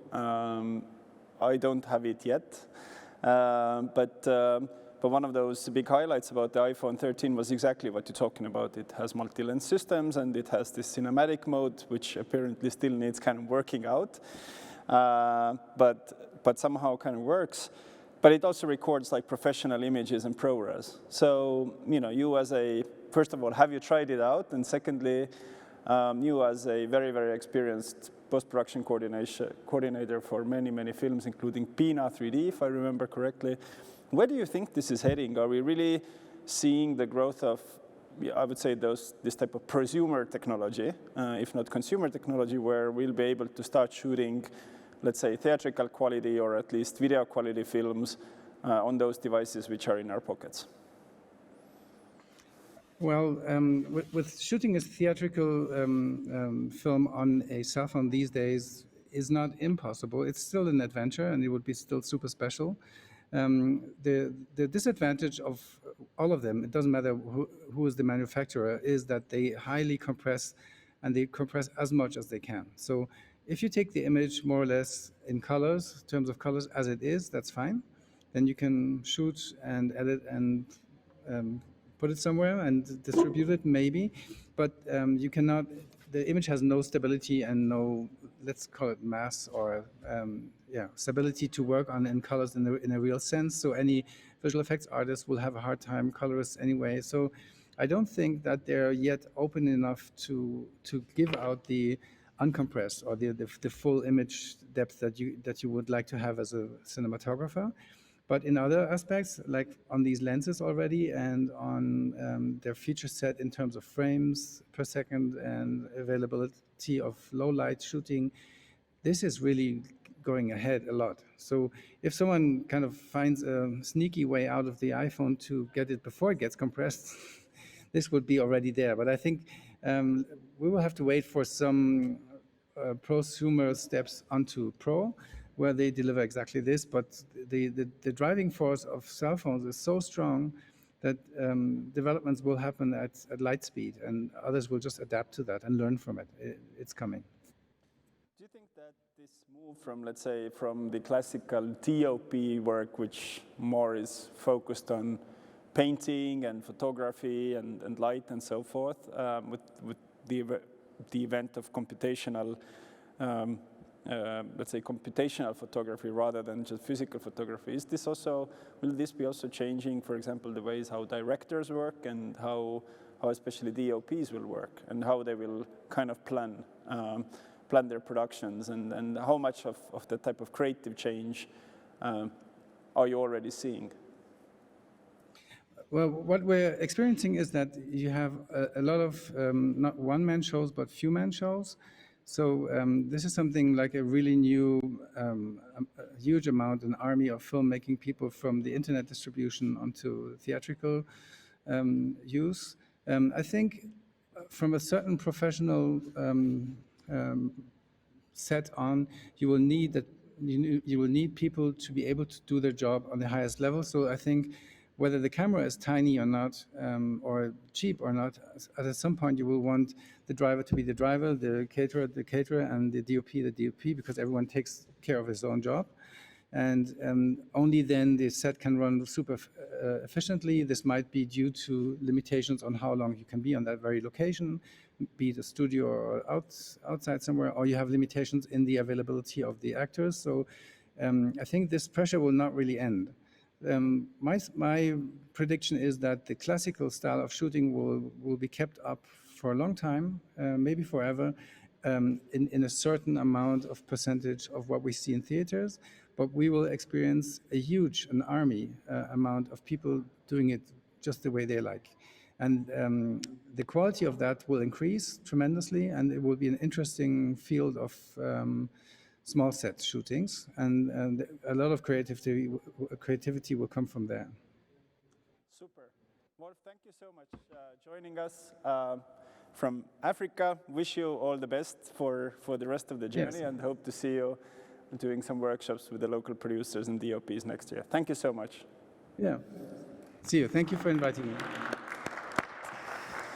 So from Africa, we do a half a turn around the globe, and we go to Toronto.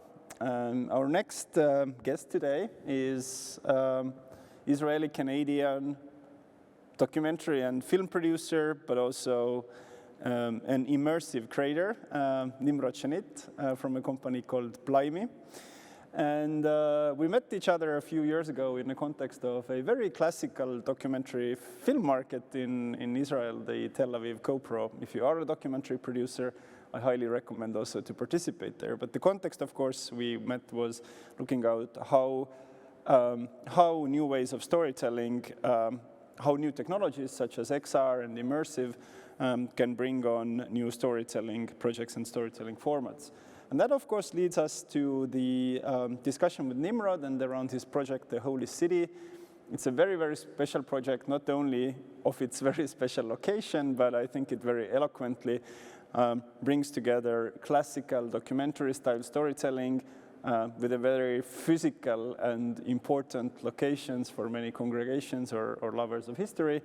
And last but not least, it helps to experience the many faces of Jerusalem through the help of XR. Nimrod, thank you for joining us this morning from Toronto. Good morning. Good morning, good afternoon, and thank you for the invitation. It's a pleasure being here, and it's a pleasure talking to you and discussing our work, and I'll be happy to present both the company and what we do. So I'll just share this screen and move ahead. So Blimey is fixed on pushing the limits of immersive technology. We're an award-winning binational Canadian-Israeli metaverse studio. We offer volumetric XR tourism and cultural applications that enable real-time, multi-party interaction of users spread worldwide for a myriad of XR formats and devices. We choose to shape the future of the metaverse into a platform for shared experience and common ground.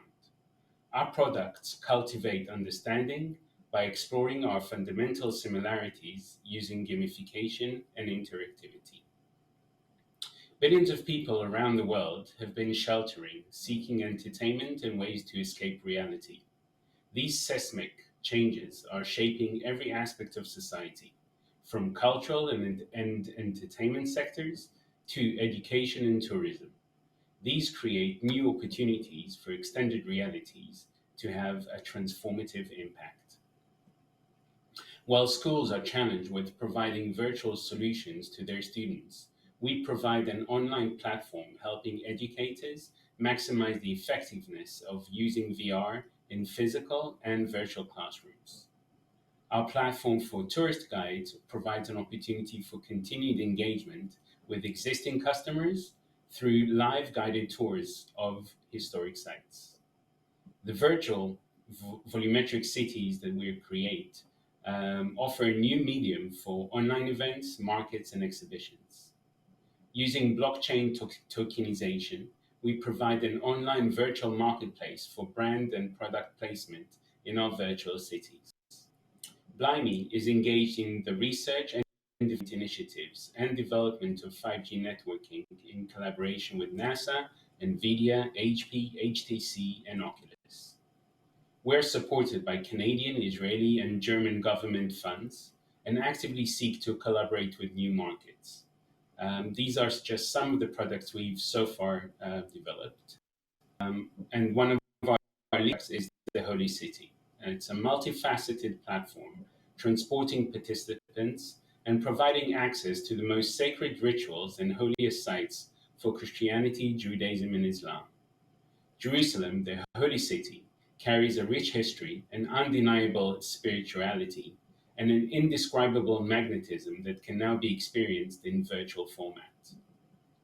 Visitors work together to complete tasks as they travel through volumetric captures, unlocking clues and completing challenges. Teamwork and collaboration unlocks rewarding stereo 360 videos of the holiest days of each of the holiest sites, making rare moments previously inaccessible to most of the world accessible virtually. The challenges illuminate common values between the three Abrahamic religions, which hold Jerusalem sacred. Our extended reality installation is on permanent display at the Tower of David Museum in Jerusalem. One participant enters the experience in a VR headset. Other participants in the group monitor the progress of the VR user on a large screen, and play along using a parallel augmented reality experience, working together to solve the challenges as a team.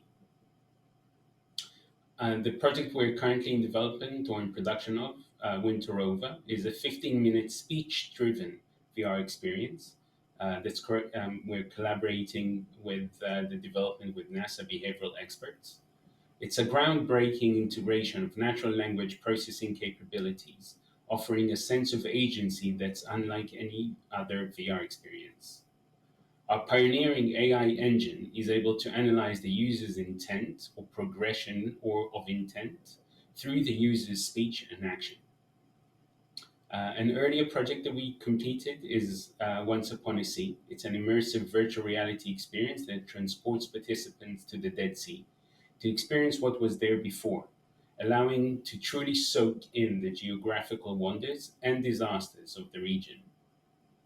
We have two versions of this project, a location-based installation with free roaming and full agency for the user to interact with the metaverse, and also a web VR platform for exploring the spaces and the stories on a flat screen. Our framework is constantly expanding and evolving with new projects in development. We are a team of award-winning creatives and technologists, Jews, Muslims, and Christians, working side by side from two main offices in Jerusalem and Toronto.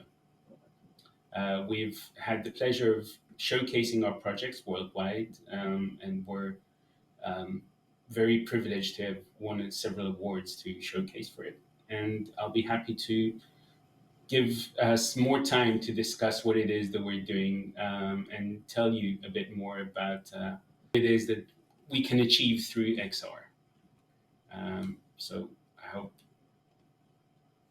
that has given you some background on who we are. And just to give more details on the metaverse and what we're creating, if you imagine that film previously was a way to just watch the screen and contemplate stories through audio and visual experiences only, through metaverse creation, we can really engage in the user and bring the user into the story itself. So he's no longer just watching, he's participating. The comparison I would make is with physical theater, where you as a participant are part of the cast that's taking part in the experience. So you're no longer just watching an experience, you're actively engaged in every aspect of the content and can really explore and identify yourself and subject yourself to the same stories and engagement as you would had you been in that position.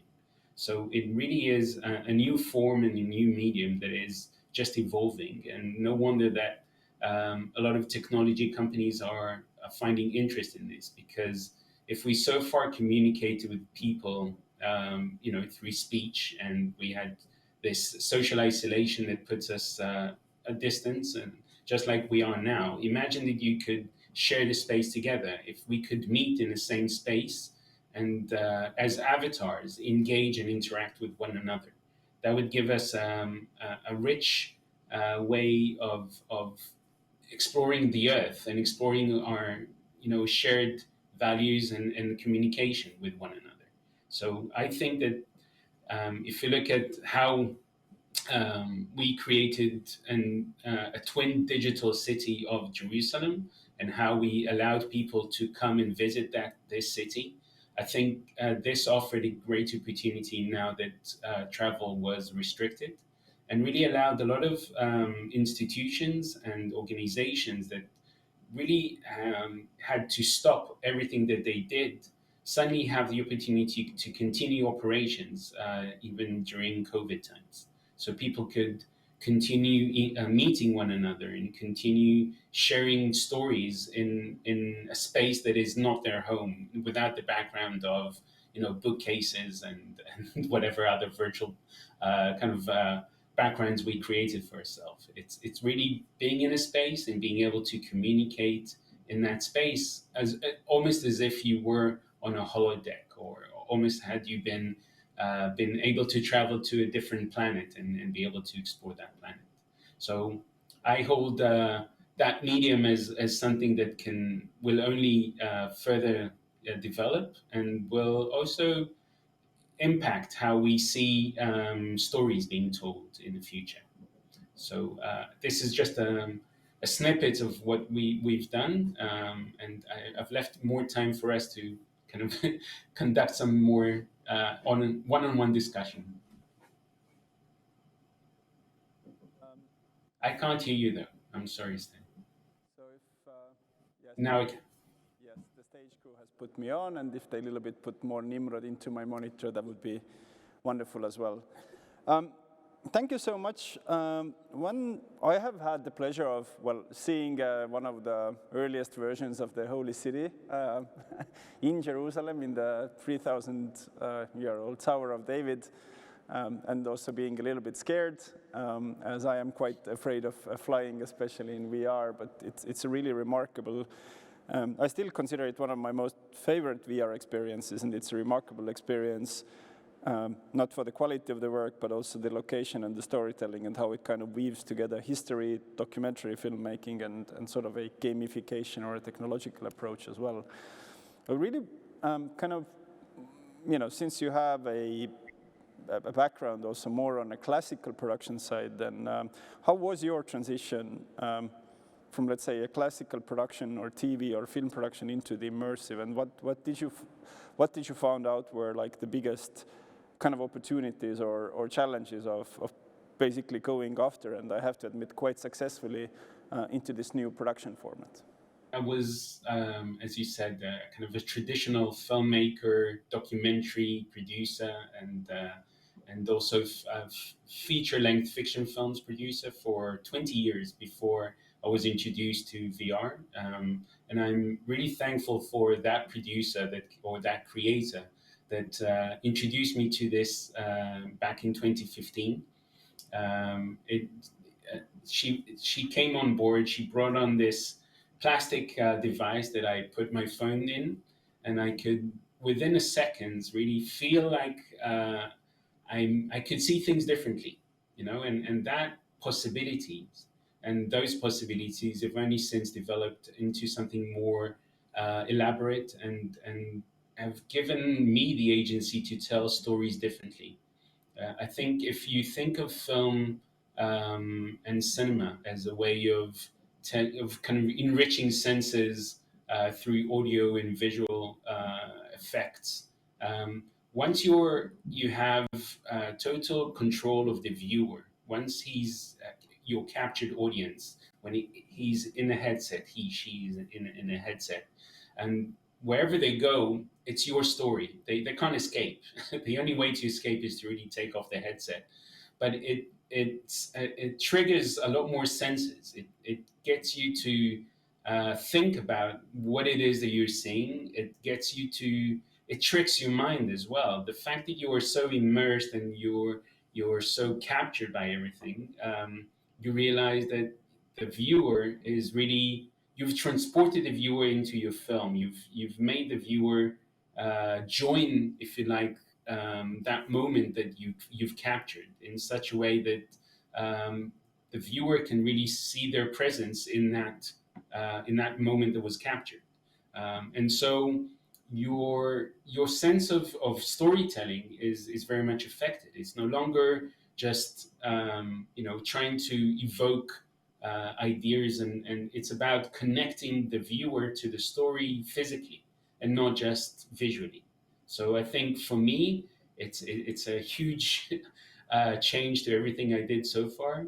For 20 years, I tried to, if you like, use the same technology, but kind of try to improve, if you like, the ways I trick the user or the viewer. And now I find that I'm enjoying the making of it, because I'm trying how I would experience things and how would I convey those emotions and feelings, but also how other people may engage in the same exploration differently. So it's a totally different way of thinking, and it's a pleasure doing it. You know, it just enriches your it's suddenly for making just stories that are made for flat screens. You have so much more freedom to create that I really enjoy. You know, in your opinion, as we see that the technology curve is becoming more and more accessible in terms of, you know, the cost both to the viewer but also on the production end as well.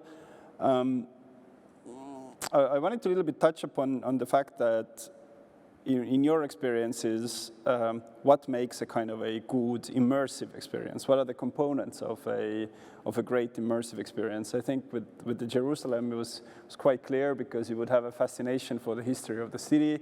You would have, let's say, a kind of religious or congregational aspect. There's also the access aspect, I guess. Please go see the experience. No spoilers, but you will be able to visit locations which, you know, otherwise, based on your congregational beliefs, wouldn't be accessible, and that's also very gratifying, and some other points as well. But what are the kind of the components that would make a great XR experience in 2021 as we are speaking? I think what's important to understand is that when we try to make experiences, it's important not to forget that we have to connect to the viewers. We have to make the viewers attach themselves to the story. If you just focus on the technology aspect, if you just try to show off, if you like, how things can be achieved, and you're missing the connectivity and the connection to the viewer, then it's almost like observing, you know, one of those kind of screenshots in a TV shop where you see visually beautiful images, but you have no way of finding yourself connected to those images. So, for me, what makes an experience and a VR experience that's something that would be remembered are things that connect you as a viewer either to the story or to the feeling of being immersed in that place, or being able to conduct things that you were not able to do anywhere else in the world, or you know, I mean, one of the nicest experiences, for example, that exists is flying. There is an experience called Birdie that allows you to really kind of lie on this board and being able to move, flap your hands, and being able to fly. So it gives you the embodiment of a bird.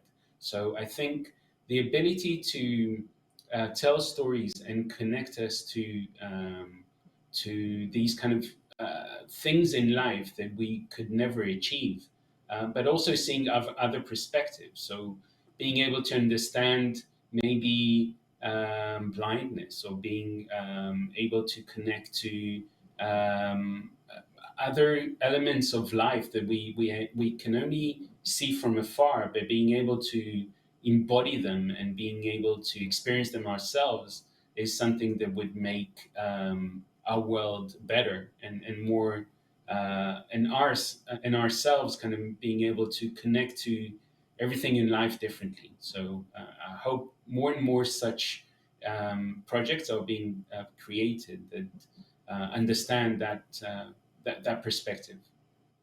The past sort of 2-3 months, I think, have been quite pivotal in the evolution of the immersive technology.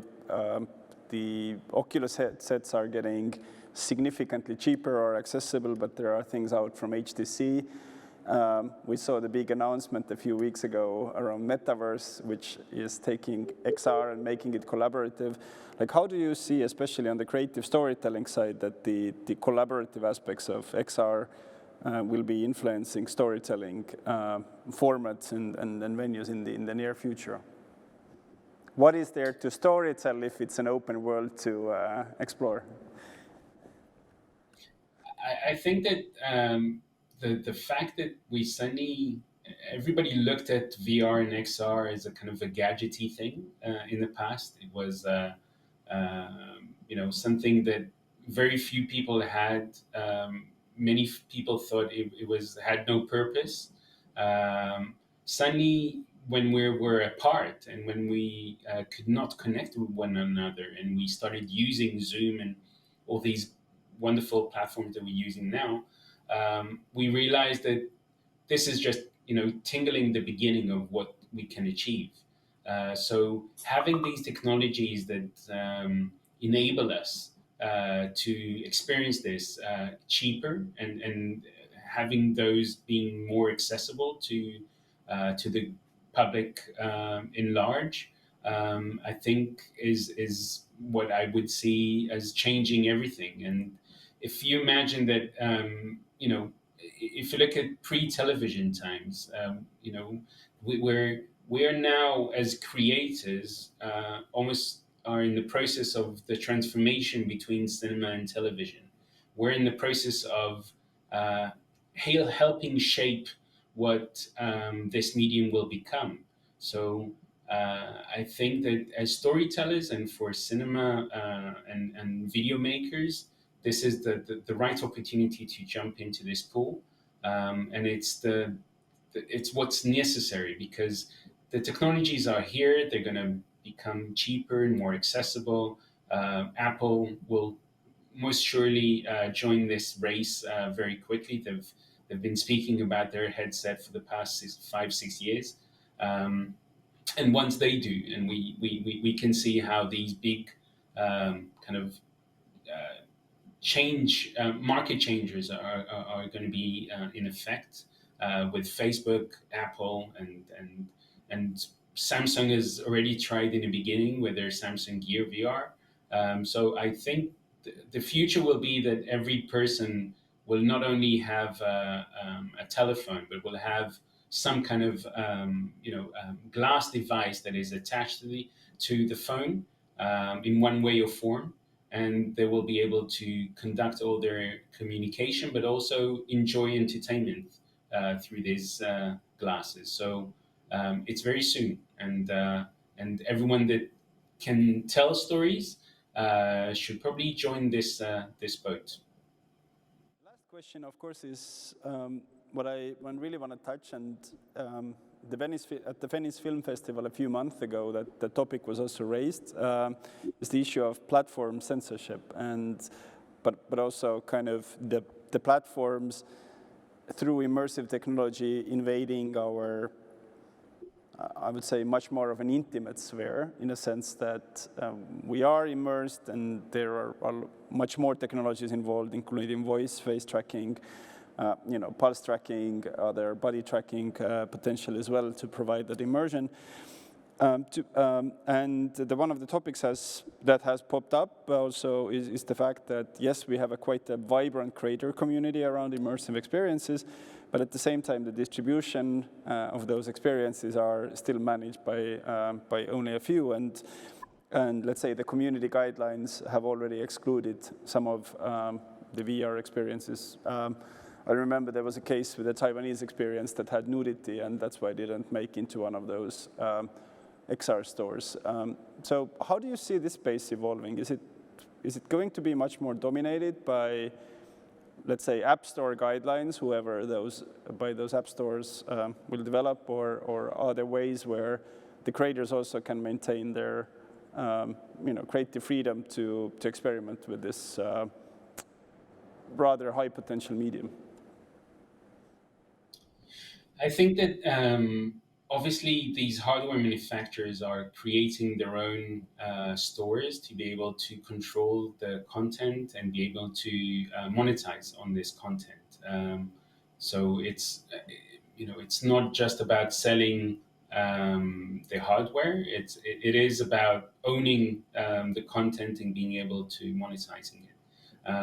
And therefore, you see, Oculus stores and the Viveport.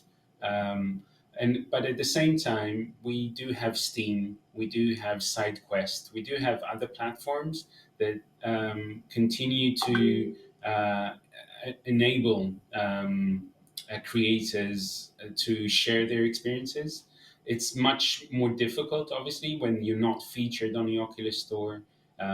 It's much more limiting, and I think there is going to be, and I hope there is going to be more investment by other kind of content developers. We've heard of Netflix showing interest in XR as well. So I hope that all these kind of other platforms are available. Amazon, Hulu, Netflix, and others would see the value in XR and would start investing in their own platform to compete with the hardware manufacturers that at the moment are really putting a kind of a fence for people to be able to enter that space. But at the same time, I hope that Facebook and Viveport will also see the advantage of freeing up some of those chains and enabling users to create more freely, and just putting an emphasis on making sure that technically the users can enjoy the content, but not really intervening in terms of the actual content itself. Nimrod, thank you so much. Please go check out Blimey's homepage and also the amazing trailer and materials for the Holy City. I guarantee it will be special. Thank you for joining us from Toronto. Thank you so much. Before we go into a quick break and the Q&A session, we have our last speaker, and now we do a 360-degree turn, and we move from immersive technologies into the power of really physical and I would say artistic storytelling. Our next presenter joins us from Brooklyn. John Morris is an experienced designer that has created one of the most memorable experiences I have experienced in my life around the intersection of art, music, performance, involvement of audiences and so forth. He also has experience from Cirque du Soleil, Lady Gaga, 9 Inch Nails, and also actually creating one of the first interactive, how would I say, theater to film or film theater performances, where a live film is actually played out in real time in front of an audience. And last but not least, if John would be not busy for creating amazing experiences for Burning Man or elsewhere, he's also recently co-founded and manages a platform called Nowhere, which totally reimagines the way how we can interact in the digital space. And it doesn't necessarily need to be Zoom or very flat. So John, thanks for joining us from the Windmill Factory. Thanks a lot, Stan. It's great to be here. So I really hope that next year at GDM you'll be able to pop out some of those amazing installations that you've been doing over the years. But I really, before we kind of get into you, how would you kind of define yourself as a profession? You are a storyteller, performer, designer, technologist, digital entrepreneur, and etc. Like how would you define sort of like your creative and business core? Oh man, don't start with that question. I think that's been the hardest question of my life in trying to define what I do. You know, I always, with inspiration in my life, I always kind of just look at where the inspiration is coming from, whether it's a creative challenge being proposed from a collaborator, or it's coming from my own, impulse and intuition. And then I just start creating with what I think is the right medium to connect an audience in a deeper and more exciting way. So, with that, I think that's why I've held so many hats over my lifetime, and why, it's really hard to kind of define my work, because with every project I'm kind of shifting genre and medium. But I think at the core of all of it is trying to bring a deepening to human connection. So would you like to walk us through a little bit some of the amazing work that you and Windmill have been doing in the past years? Yeah, sure. I'd love to. So, I'll start with this question, which is, something that has led my life, being the son of a Baptist minister in Kentucky, to a clown at Cirque du Soleil, to a performer in Forza Bruta, and large-scale spectacle-driven theaters around the world. I witnessed firsthand how sublime experiences could change people and in turn potentially change the world. And I think that's what brings us all together, from Wolf to Nimrod to Maria, and everybody here, is the power of the potential of sublime experiences to be able to change people and change the world.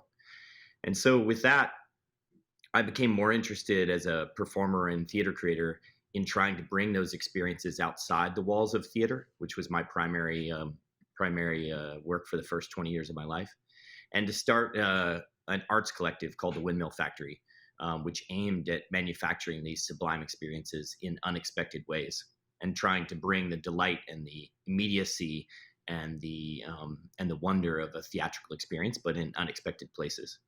And so I'll play a few of the experiences, just some highlights over the last 12 years that we've made, that'll give you a little window into what we've created.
Reset, eject, you wanna be free. Wanna be new and pure and wanna be clean. Rescue us from what we've been. I need a mind eraser. I need a mind eraser. I need a mind eraser. I need a mind eraser. I need a mind eraser. I need a mind eraser. I need a mind eraser. I need a mind eraser. This obsession.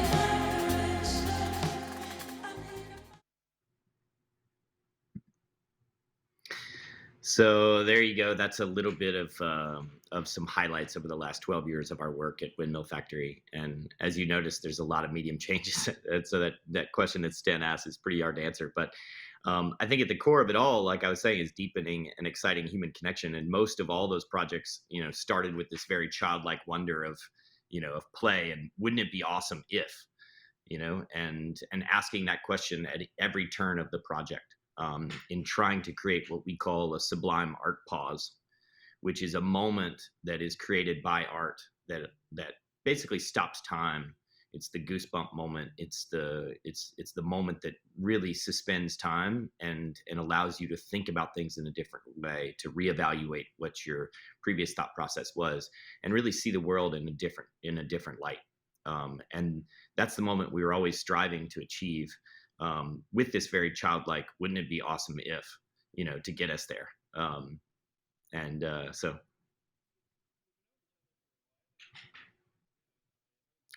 Stan, I can't hear you right now. Oh, there you go. Gotcha. Now I'm back. So we've known each other for a while, and I realized I haven't asked this question from you before, but I guess if a creator comes, let's say, from audiovisual or a film background or a theater background, which presupposes some type of a very fixed or historically fixed format, performance in front of camera, performance in front of audience, and then you have like this new world of technology, which somehow gives like endless possibilities, and the cool factor or the immersion factor, and etc. It seems that often those two worlds seem to be in opposition. And I really wanted to walk, have your perspective really on the way, because it seems that the windmill has kind of mastered both. And how do you kind of tailor? What's the process of tailoring this what if experience? How do you bring together those two rather opposing sides?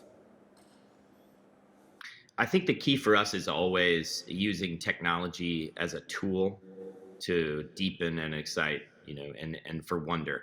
Not so that we're creating for the technology, but the technology is enabling us to create a deepening experience. So I think that that's really been the key always for us is, even with our first piece, Reflecting the Stars, where we recreated the night sky on the Hudson River with solar-powered wireless LED lights. It wasn't because we knew there were solar-powered wireless LED lights. There weren't. We had to make them in order to create what we wanted to create, which was this effect of being in New York City, looking out over the Hudson River, and being able to have these decaying pier posts twinkle like the lost starry sky that you can't see anymore because of pollution.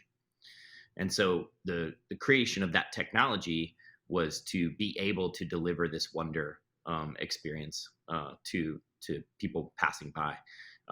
And same with most all of our work is like, the issue we've run into so many times is that the what we want to deliver an audience is not possible without a new technology, or really diving into blending technologies or blending mediums or blending the way we have previously thought, so that we can create that sublime art pause for the audience, by surprise and awe, or by magic. I think that an evolution of that Reflecting the Stars project were the small LEDs that then were only 6 grams, that fit inside of balloons so they could be lifted by helium. So to create this very childlike, wondrous landscapes of pixel perfect, basically video screens, if you look at them from above, as a pixel perfect mapping, through really advanced technology, but then hidden inside of, a childlike balloon. And I think, that leading to, the Infinite Hotel, which I think would be nice to talk about in this context of exactly. Geneva, which is, this is a story that is about 5 different artists who are interconnected by music. It's a ghost story. It's a question of like, where does inspiration come from?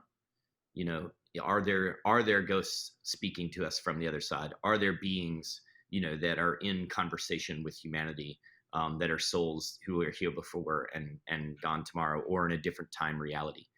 And so for that type of experience, we were looking into how can you create those kind of otherworldly and levels of interaction within time and space. And so we are also really, asking the question, wouldn't it be awesome if, we created a feature film where the audience was actually playing roles within the film. They were the extras. They were playing small parts. They were able to like be all the background shots, and really create what, let me skip that. Let's go on to this. Essentially a feature film.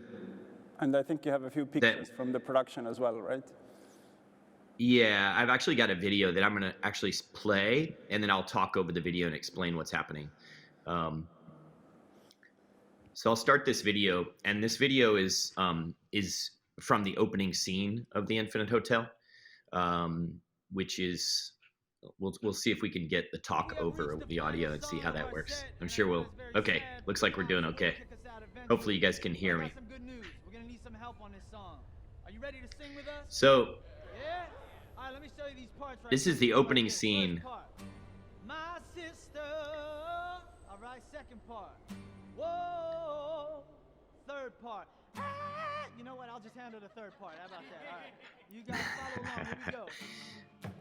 I dedicate this song. So the musicians are obviously actors within the production, and then the audience are just extras who've just come into the theater, and they've been moved onto the set to participate as an audience, and then we'll highlight some of them. And then this also gave us a chance to, from the beginning, begin to get them playing an active role by singing and participating within the production, and really starting to break down that barrier between audience and performer, between extra and actor. And then, of course, we'll do the video credits as as you cruise around. You'll see the different magazines with the featured performers. So we did all the credits in camera. And our challenge was, can we do all of this as a one-take film? And can we have a theatrical experience which was cathartic, and the technology didn't get in the way, and the movement of the audience didn't get in the way from their emotional journey in connecting to these characters? And how could we really have this theatrical experience which is, very emotional, very connected to the characters, and yet make a really beautiful film and have the audience be where they need to be, hitting their mark, and pulling some in for very specific roles. And I think that's often the challenge with a lot of these technology projects, is that you get lost in the technology and you lose the emotional journey that connects us to the work and connects us to the people and the importance of the work being there. And so that was really, really important for us within this piece, as it was extremely technical, and it was like a massive puzzle piece of moving people through space and time, with a full camera crew. All the cinematic audio was being piped through to wireless headphones for a secondary tier of audience that were looking down on the action, that were kind of in the what we call the producer's ring. And then the audience down below were all extras within the film, moving and engaging and interacting with the film, and would come in and out of headphones to hear the cinematic sound. And the whole future thinking of this form is that, films right now are made, go into post-production, spend months and months and months and months prepping everything, color correcting, all the things, and then they go to distribution. What if we could compress that process down to a live event where at the end of the night, this film is immediately shared and streamed out to Netflix as tonight's performance of The Infinite Hotel. And so I'll skip. Let's pause that there.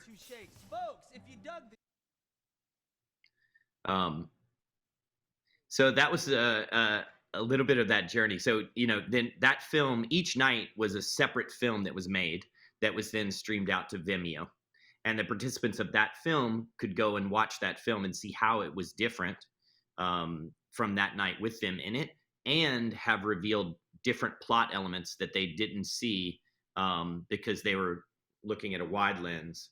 And then on the cinematic version, they would see the close-ups and the really intimate details and a few plot points that were mysterious that were only revealed through the film audience. So, talk about in the future, seeing that where you have, the lens technology that Wolf is talking about, with the ability to, very quickly, focus depth, color correction, even with the film being shot live by the audience and then being, selected by a live editor where there is actually no camera crew and the audience is actually filming it with their phones.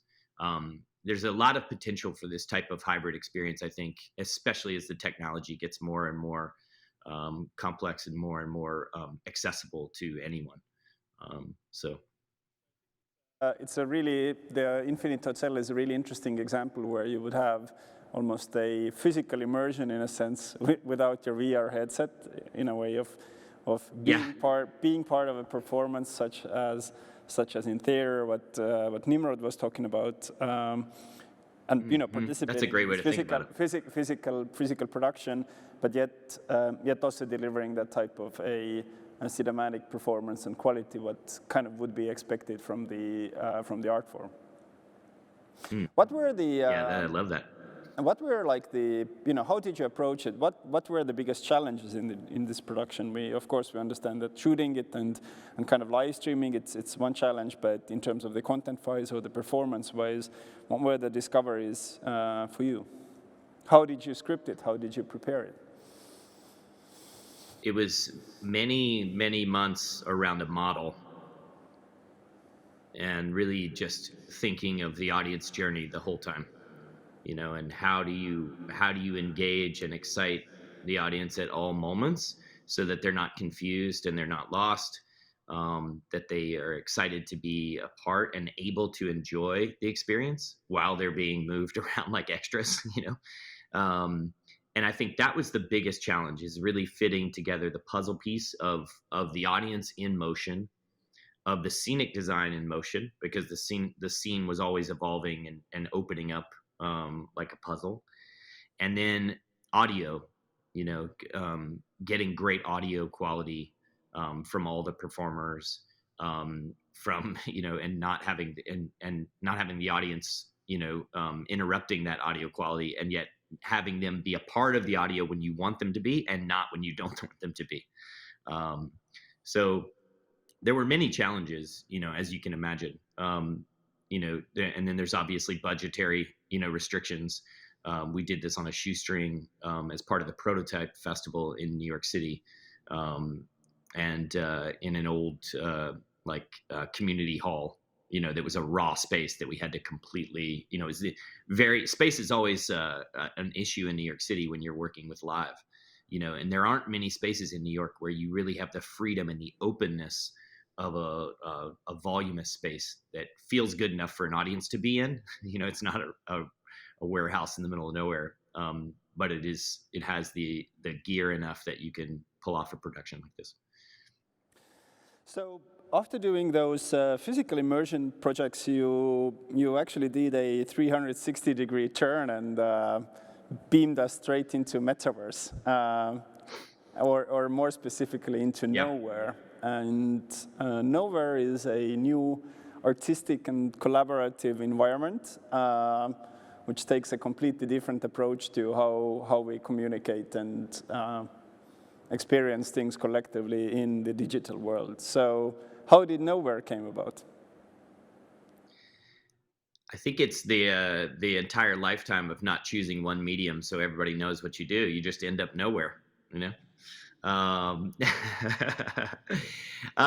Nowhere, I joke, but I think that, it all of the work that I've done my whole life, and using technology as a tool to create wonder and excitement, we were always looking at Windmill Factory to be able to create something that would scale, and be able to take our work to a global level and really be able to create sublime experiences that were not just one weekend at a music festival or one tour, or one public art installation that was, over a couple months, but something that could reach a global audience. And when the pandemic hit, we were actually creating a 48-hour immersive conference for a nonprofit called The New Public, which is a new project by Eli Pariser, who wrote The Filter Bubble.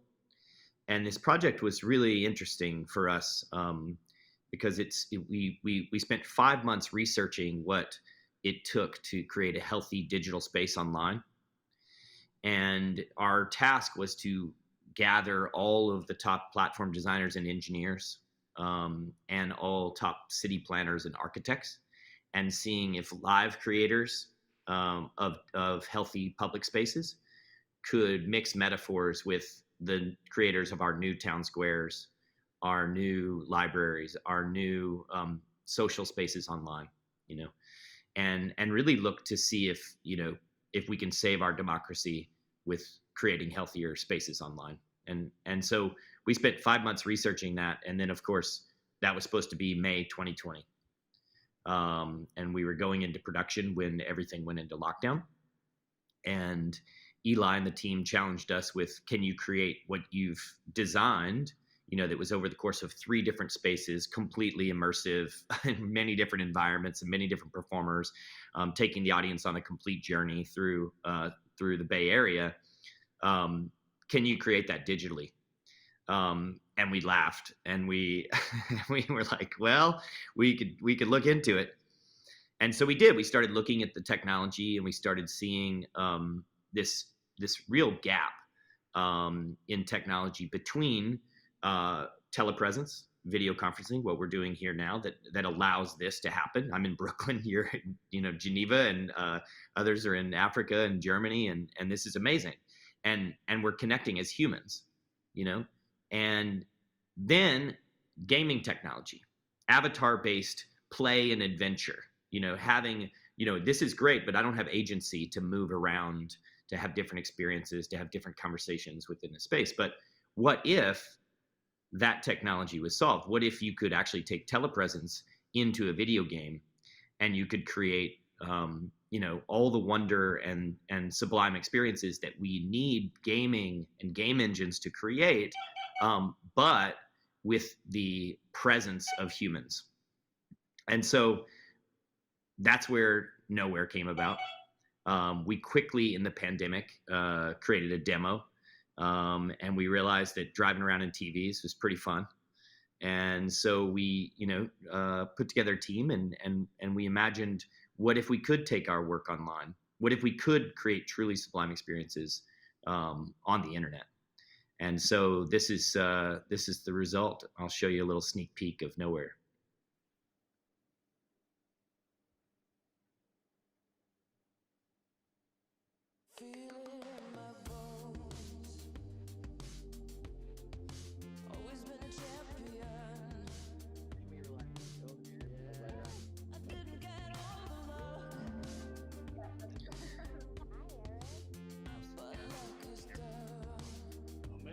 So what you'll see here is a bunch of different types of environments.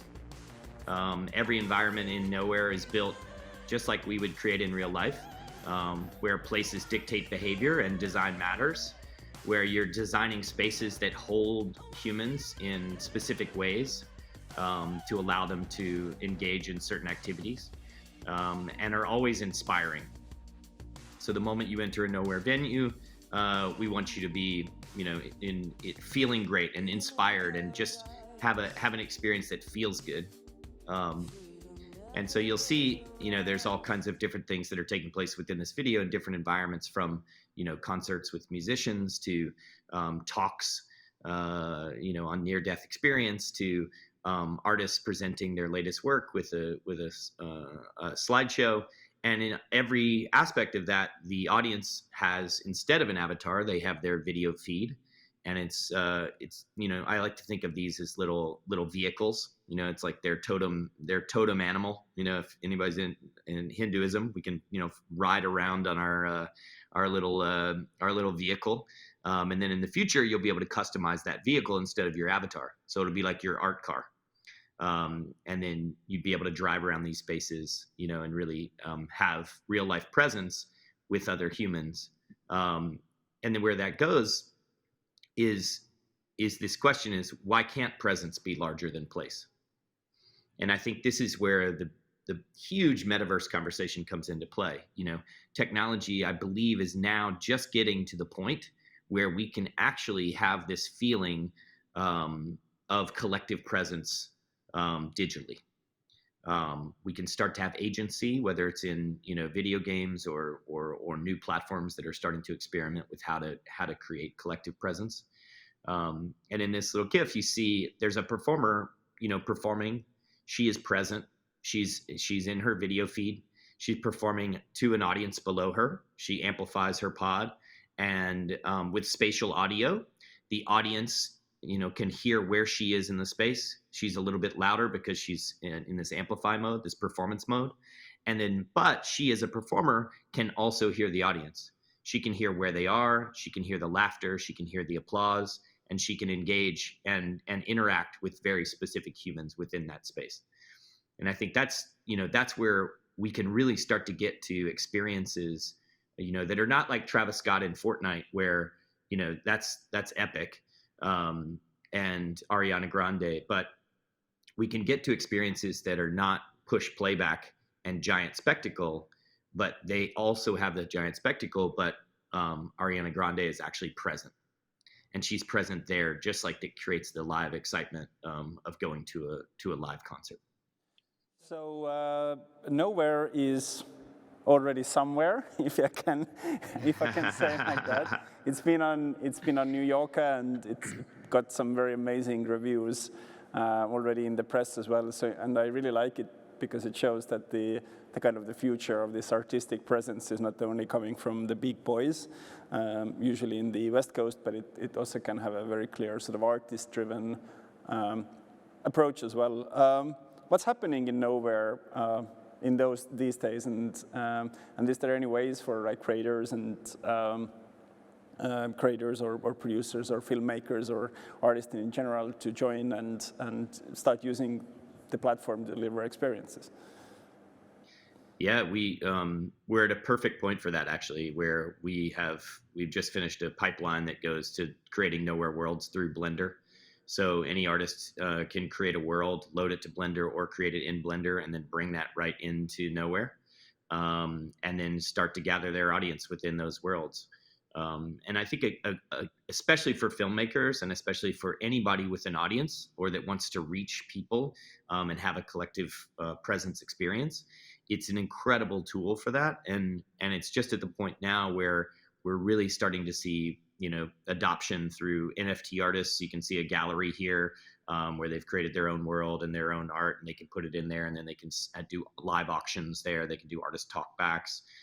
Musicians starting to create environments where they can have a performance and have a whole, basically like their own venue for performance, where they can sell merchandise and they can, really network and create a deepening with their audience.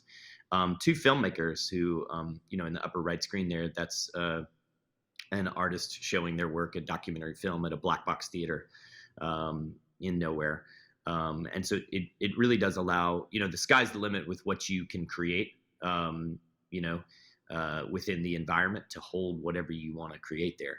And I'm really excited to see the artist that creates the immersive scavenger hunt or escape room, or the film that becomes like, you have to discover and unlock, stories as you travel through various environments within your station in nowhere. So bring it on. Come on, artists. Yeah. yournowhere.com. So bring in your experiences. So John, thank you so much for joining us from Brooklyn. I hope to very much see you not in nowhere, but somewhere, and very much in real life and not through the telepresence. Thanks for demoing the platform. If you are a filmmaker or an artist or a creator, both in immersive or otherwise, check out John's amazing work at the Windmill Factory and yournowhere.com, and have a good day. Thank you. Thank you so much, Sten. Thanks, everybody. So now we have chances to ask questions. Any questions from the audience? I think everybody's very silent. I guess Estonians and Swiss are quite similar in the sense that we don't want to ask questions. But we might have one. Yes, there is a question. Yes, I'm interested to know if there is any specific reason to choose a video feed instead of an avatar, which is, I don't know, it's interesting to know if there is any decision behind there.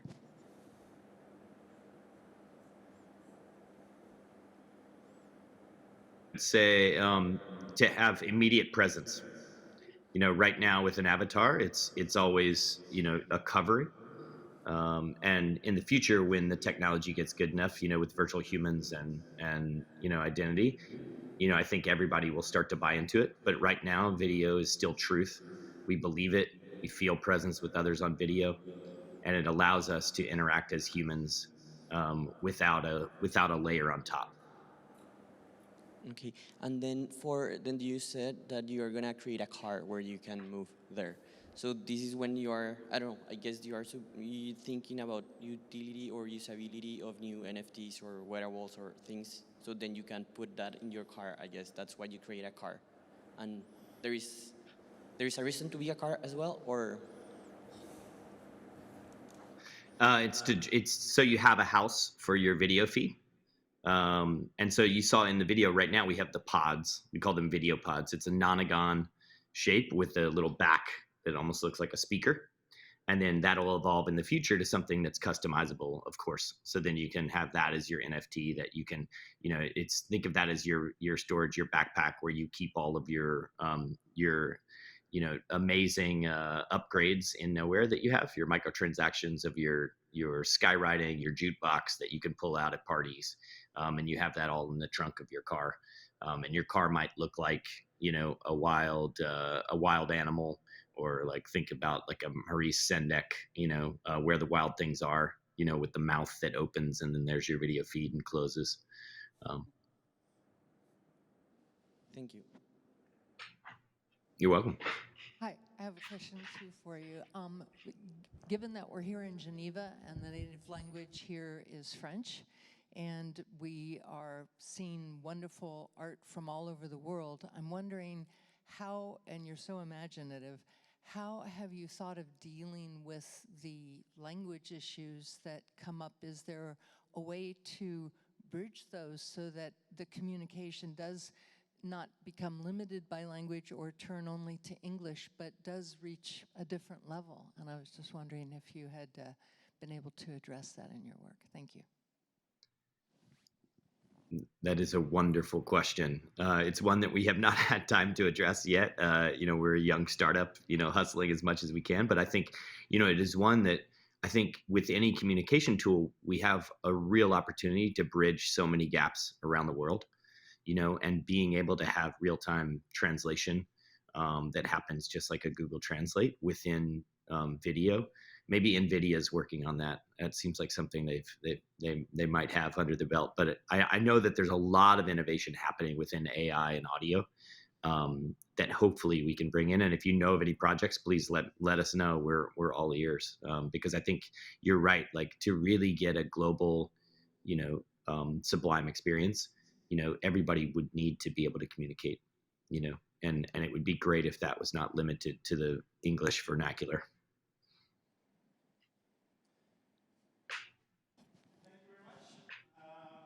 From Brooklyn, we now use the opportunity to do our last telepresence jump.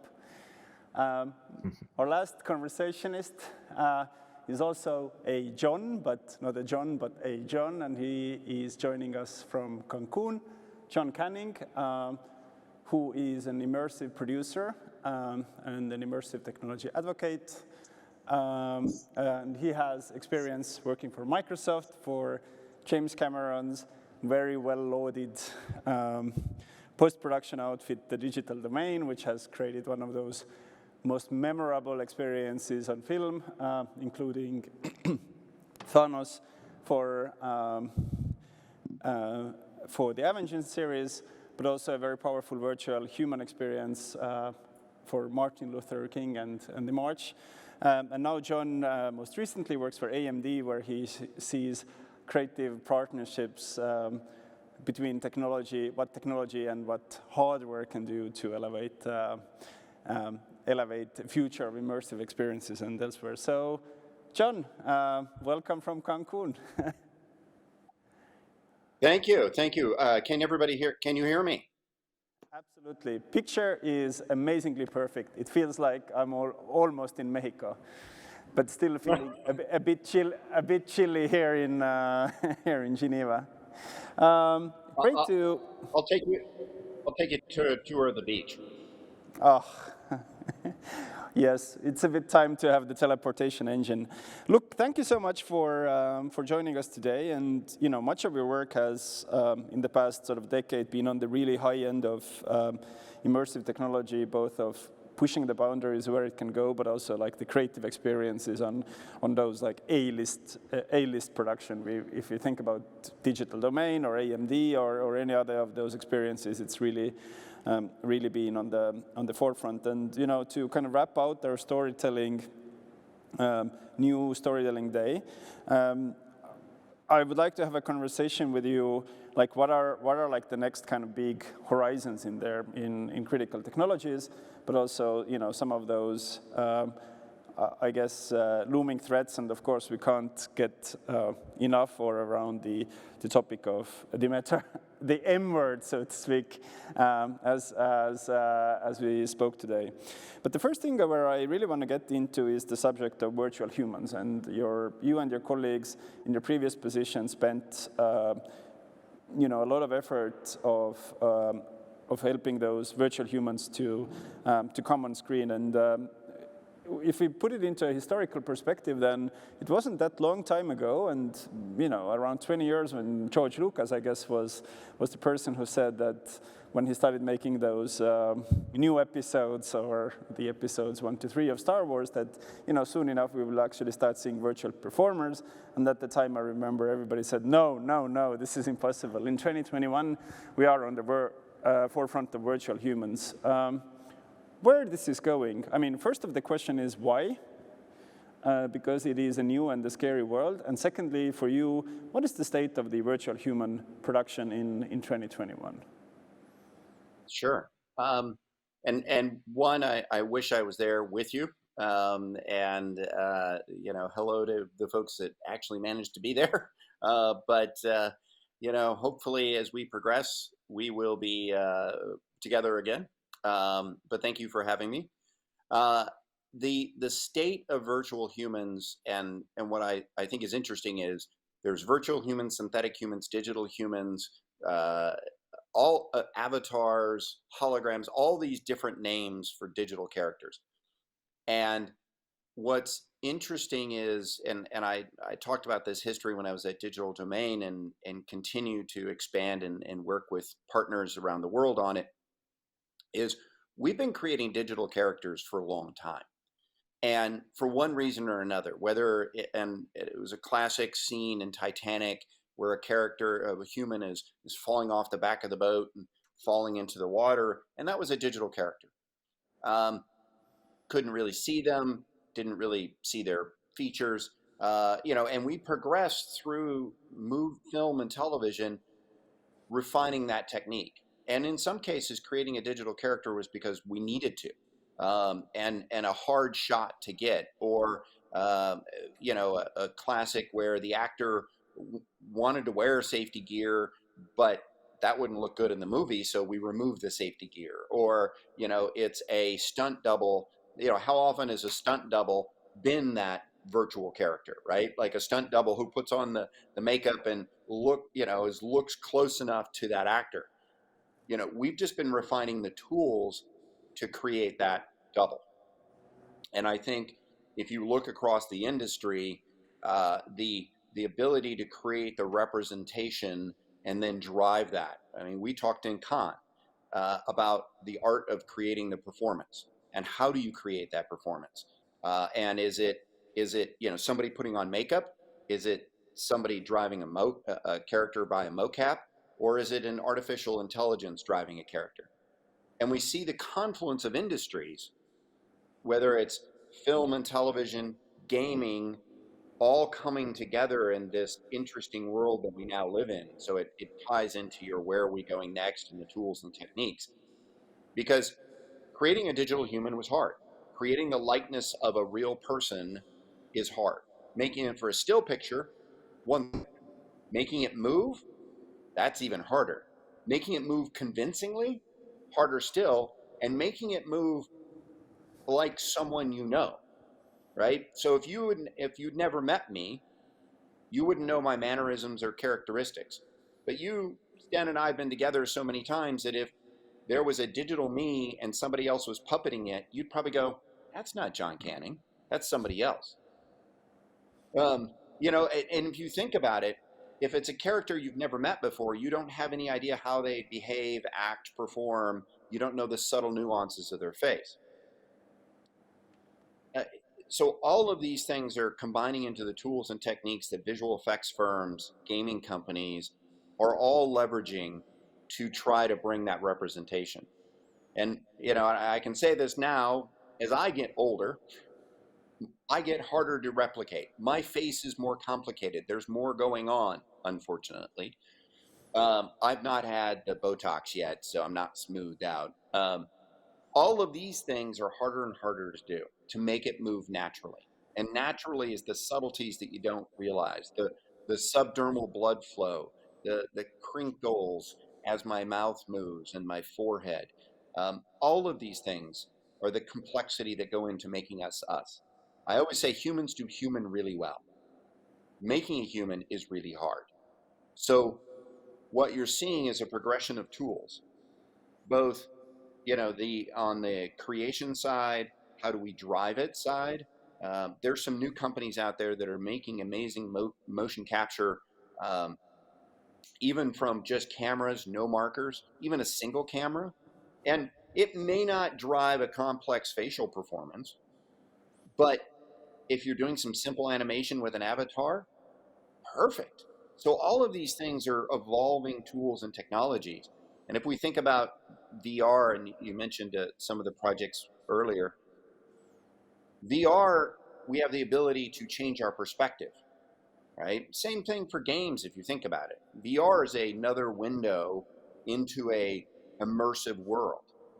And, the challenge that game developers have always had, which is how close can I get to a character before that doesn't look right? Or, breaks apart, or I step through someone. So all the tools and techniques to keep you at right distances from things. It's when I was at DD and we were working on Dr. Martin Luther King experience, it was the question is, how close are people going to get to Dr. King? And in fact, because we had done a full digital human of Dr. King and we were doing our digital representation of him, you could get closer and it got better. Farther away, you couldn't see the detail, right? It was just a person, closer, but then you don't want to get people too close because that gets too impersonal. So all of these things measure into we as creators, and I think the tools and techniques are getting more accessible, or getting more easily, so the artist can grab a tool and not necessarily require heavy duty programming to create. And it's the same thing we saw in VR. As we look in the gaming world, there's a group that enable the tools, and the tools mature to enable the artist to create and create stories. So one of these big concerns, at least in Europe, also has been that US sort of, pardon my straight talk, US and the high-end Hollywood industry races ahead, and then the indies sort of lag behind and see like, hey, we'll see what we can do. But at the same time, of course, interesting things are happening as well. For me, it's very fascinating to look at where virtual production, which is sort of vaguely connected to that, and it all started sorts of from The Mandalorian a few years ago, and now it's almost becoming a staple. There is a stage today we are on a virtual production stage. Thank you, tech team. Amazing work here in Geneva. But look, they're also popping out in smaller countries like Estonia or Finland or the Baltics and etc. And it's taken less than 2 years to get this technology into the independent filmmaking. But to which degree you would actually see that, some of those cutting-edge production tools, whether it's about digital characters or digital performances and so forth, can and are breaking into the indie sector? Well, look, I think it's a global technology and global effort. All you have to do is look at the foundation of MetaHuman Creator and Unreal and the companies that Epic bought, and Trilateral. You have fine European representation in this technology sector. Our friends out of Unity, right? Hailing out of Europe and Copenhagen. I think, if you look at the basis of Lumberyard, which is now the Open 3D effort that Amazon had pushed out into the Linux Foundation, that was Crytek. And the real-time engine, I believe, out of Germany. If I got that wrong, please, nobody yell at me. But the tools and techniques, I think, you're seeing amazing efforts and artwork around the world. You're seeing amazing things, again, out of Europe and Asia. I think what's interesting is the sensibilities around creating characters. We know that different communities have different styles. Different areas have different styles of how they want to represent characters in animation, in games. And so what you're seeing is that mixing of styles. And, you know, that's what, for me, is so interesting around the M word is, if I think about early origins of, you know, whether it was an online MUD, you know, multi-user dungeon, or I think about Second Life, where it was a universe where people were building worlds and building characters, and, you know, dressing them up and portraying them and driving them. This is a steady progression. And what's interesting is, what is that different set of mixtures of worlds? You know, what is your digital self? What is your digital representation? I think I was saying to somebody the other day, it would be really odd if I showed up looking like me in World of Warcraft. Like, that would just not be right, right? Like, yeah, great, it'd be a digital representation of me, but it would be odd because I wouldn't look like anything else there.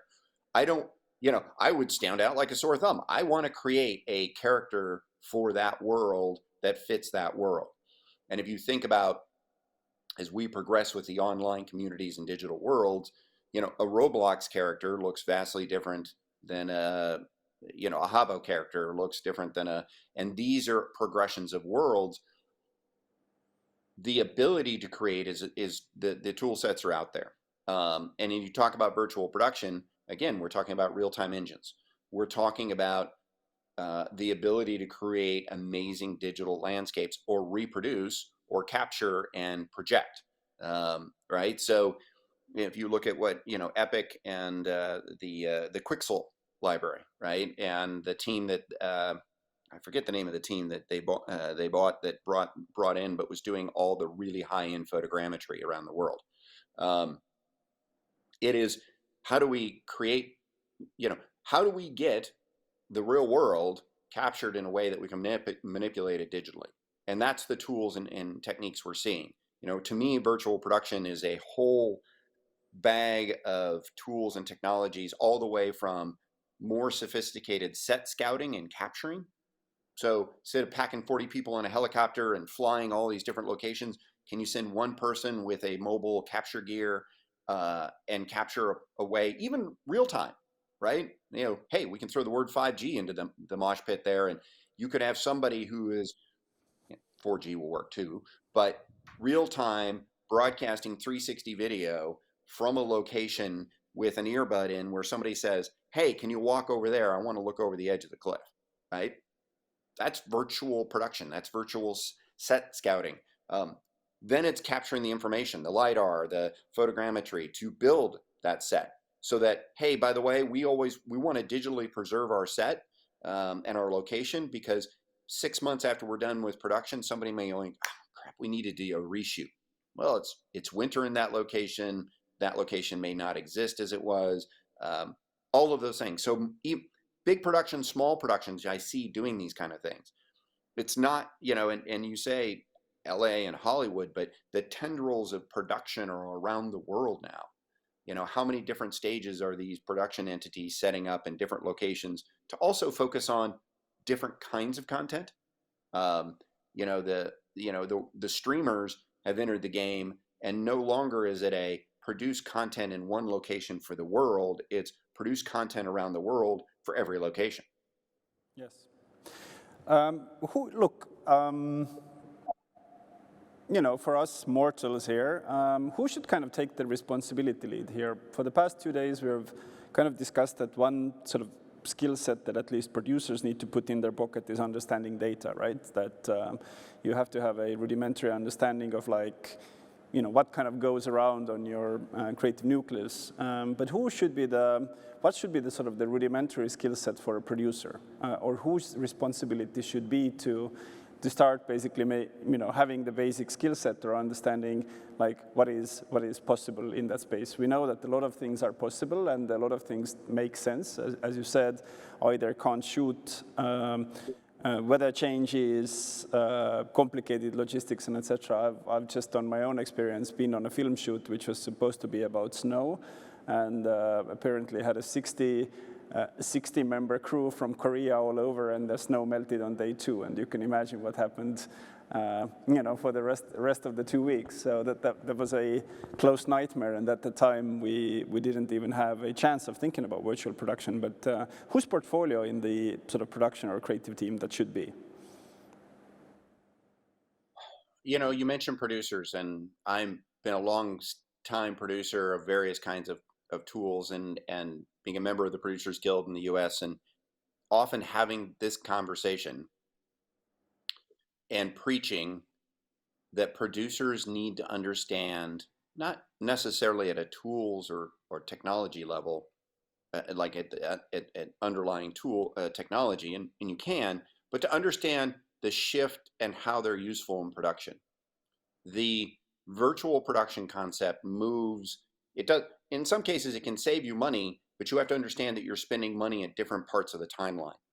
You have to understand how it can be used and might be able to save money, but the important part is to understand the shifting dollars and to look at, it isn't technology first, it's story and the production first, and what are the tools and technologies we're used to make that better and easier. And I say to any producer now, we're entering the next phase where analog to digital was a whole education set, right? And when you said DIT to somebody, they went, "Who's that?" Right? And now a DIT is commonplace. I talk about security, and I say, well, look, you better make sure your DIT is well paid and taken care of, because that person is replicating hard drives. You don't want them making 2 hard drives and one of them going some other direction. They better be happy people. But it's that shift is happening with new tools and technologies. So it's the same kind of thing. It's don't stop learning your craft and what goes into your craft, because it isn't an evolving business. It's understanding it's understanding the new distribution methods out there and understanding where your content can go. It's these things are fantastic. And for an independent producer, what I think is great today is worrying about distribution is not as much of an issue anymore, right? Like, there's so many places that you can put content that you can reach a worldwide audience, that it now comes down to, how am I going to make it and how am I going to get it paid for, right? It used to be, well, how am I going to get it distributed and what theater am I going to, well, none of that is a problem. I still got to pay for it and I still got to make it. And those things, all right, great. I know if I do that, I can get it distributed. And the distributor may feed into how I get it paid, may even feed in how I get it made. I mean, if you look at what Netflix is doing, they're building a whole ecosystem around content production. They are trying to, as they bring partners and vendors together and studios, they're trying to build a whole ecosystem on how content gets made and making effectively a pipeline, if you will. So I think, it's as producers, you are the owner of the purse, so to speak, and the schedule, and knowing how these things are going to affect those is key for a producer, because it's happening and people want to use it. And let's face it, we've all probably been in that position where someone says, I want to go do virtual production because it'll save us a ton of money, not having any idea what any of that really means, other than they read it in an article and now they think it's true. So some poor producer owns the responsibility of either saying yes but, or yes and, true improv, never say no, but you're going to be left holding the bag as a producer. So you need to understand quickly what these things are. I remember this, I can't remember where this quote came from, but I remember the quote very, very vividly. If it's written in PowerPoint, then it's AI, and if it's machine learning, then it's written in Python. I think that's a quite an analogous experience. Look, as a last kind of venue, the F company has been putting out the M word and saying this is where we're going. I really want to touch a little bit about the subject of sort of two things: ethics and platform lock-in. You were part of the team that replicated Dr. Martin Luther King for that very powerful immersive experience. It's not only about what the opportunity of technology brings along, but it also brings along a few ethical questions. Like, how do we manage situations where there are the whole synthetic media landscape around voice cloning, deep fakes, automatic rotoscoping, character creation, etc. Especially on the voice synthesis, it's almost impossible to distinguish right now. What is real or not. There are companies out there like Sonantic or eSpeech who are basically creating like full audio replicas, in which many ways are opening so exciting venues.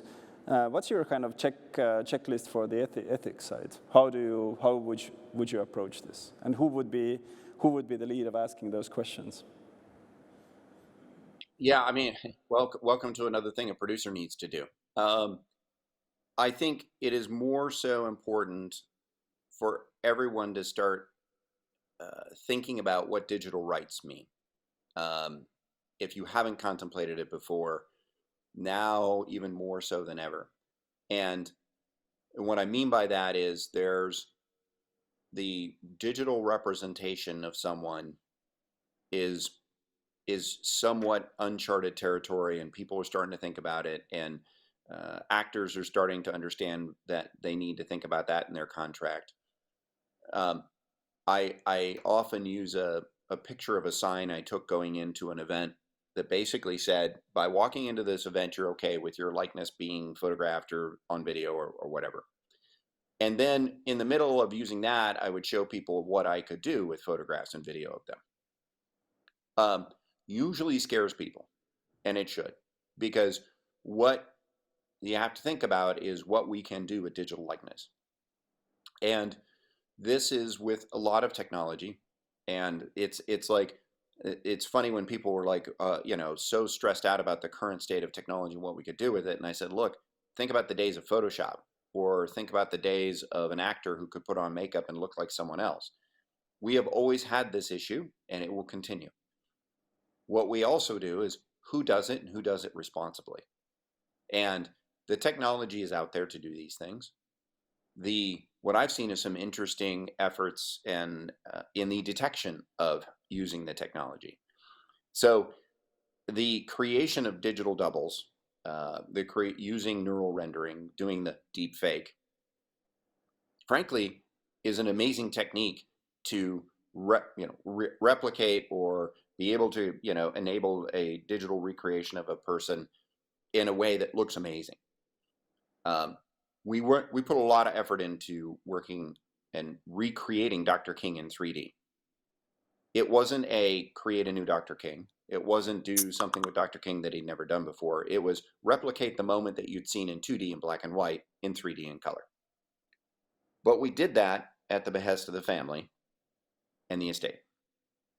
And we did that with the rights and permissions. And so my first question when somebody usually comes to me with one of those kinds of projects and talks about it is, do you have the rights?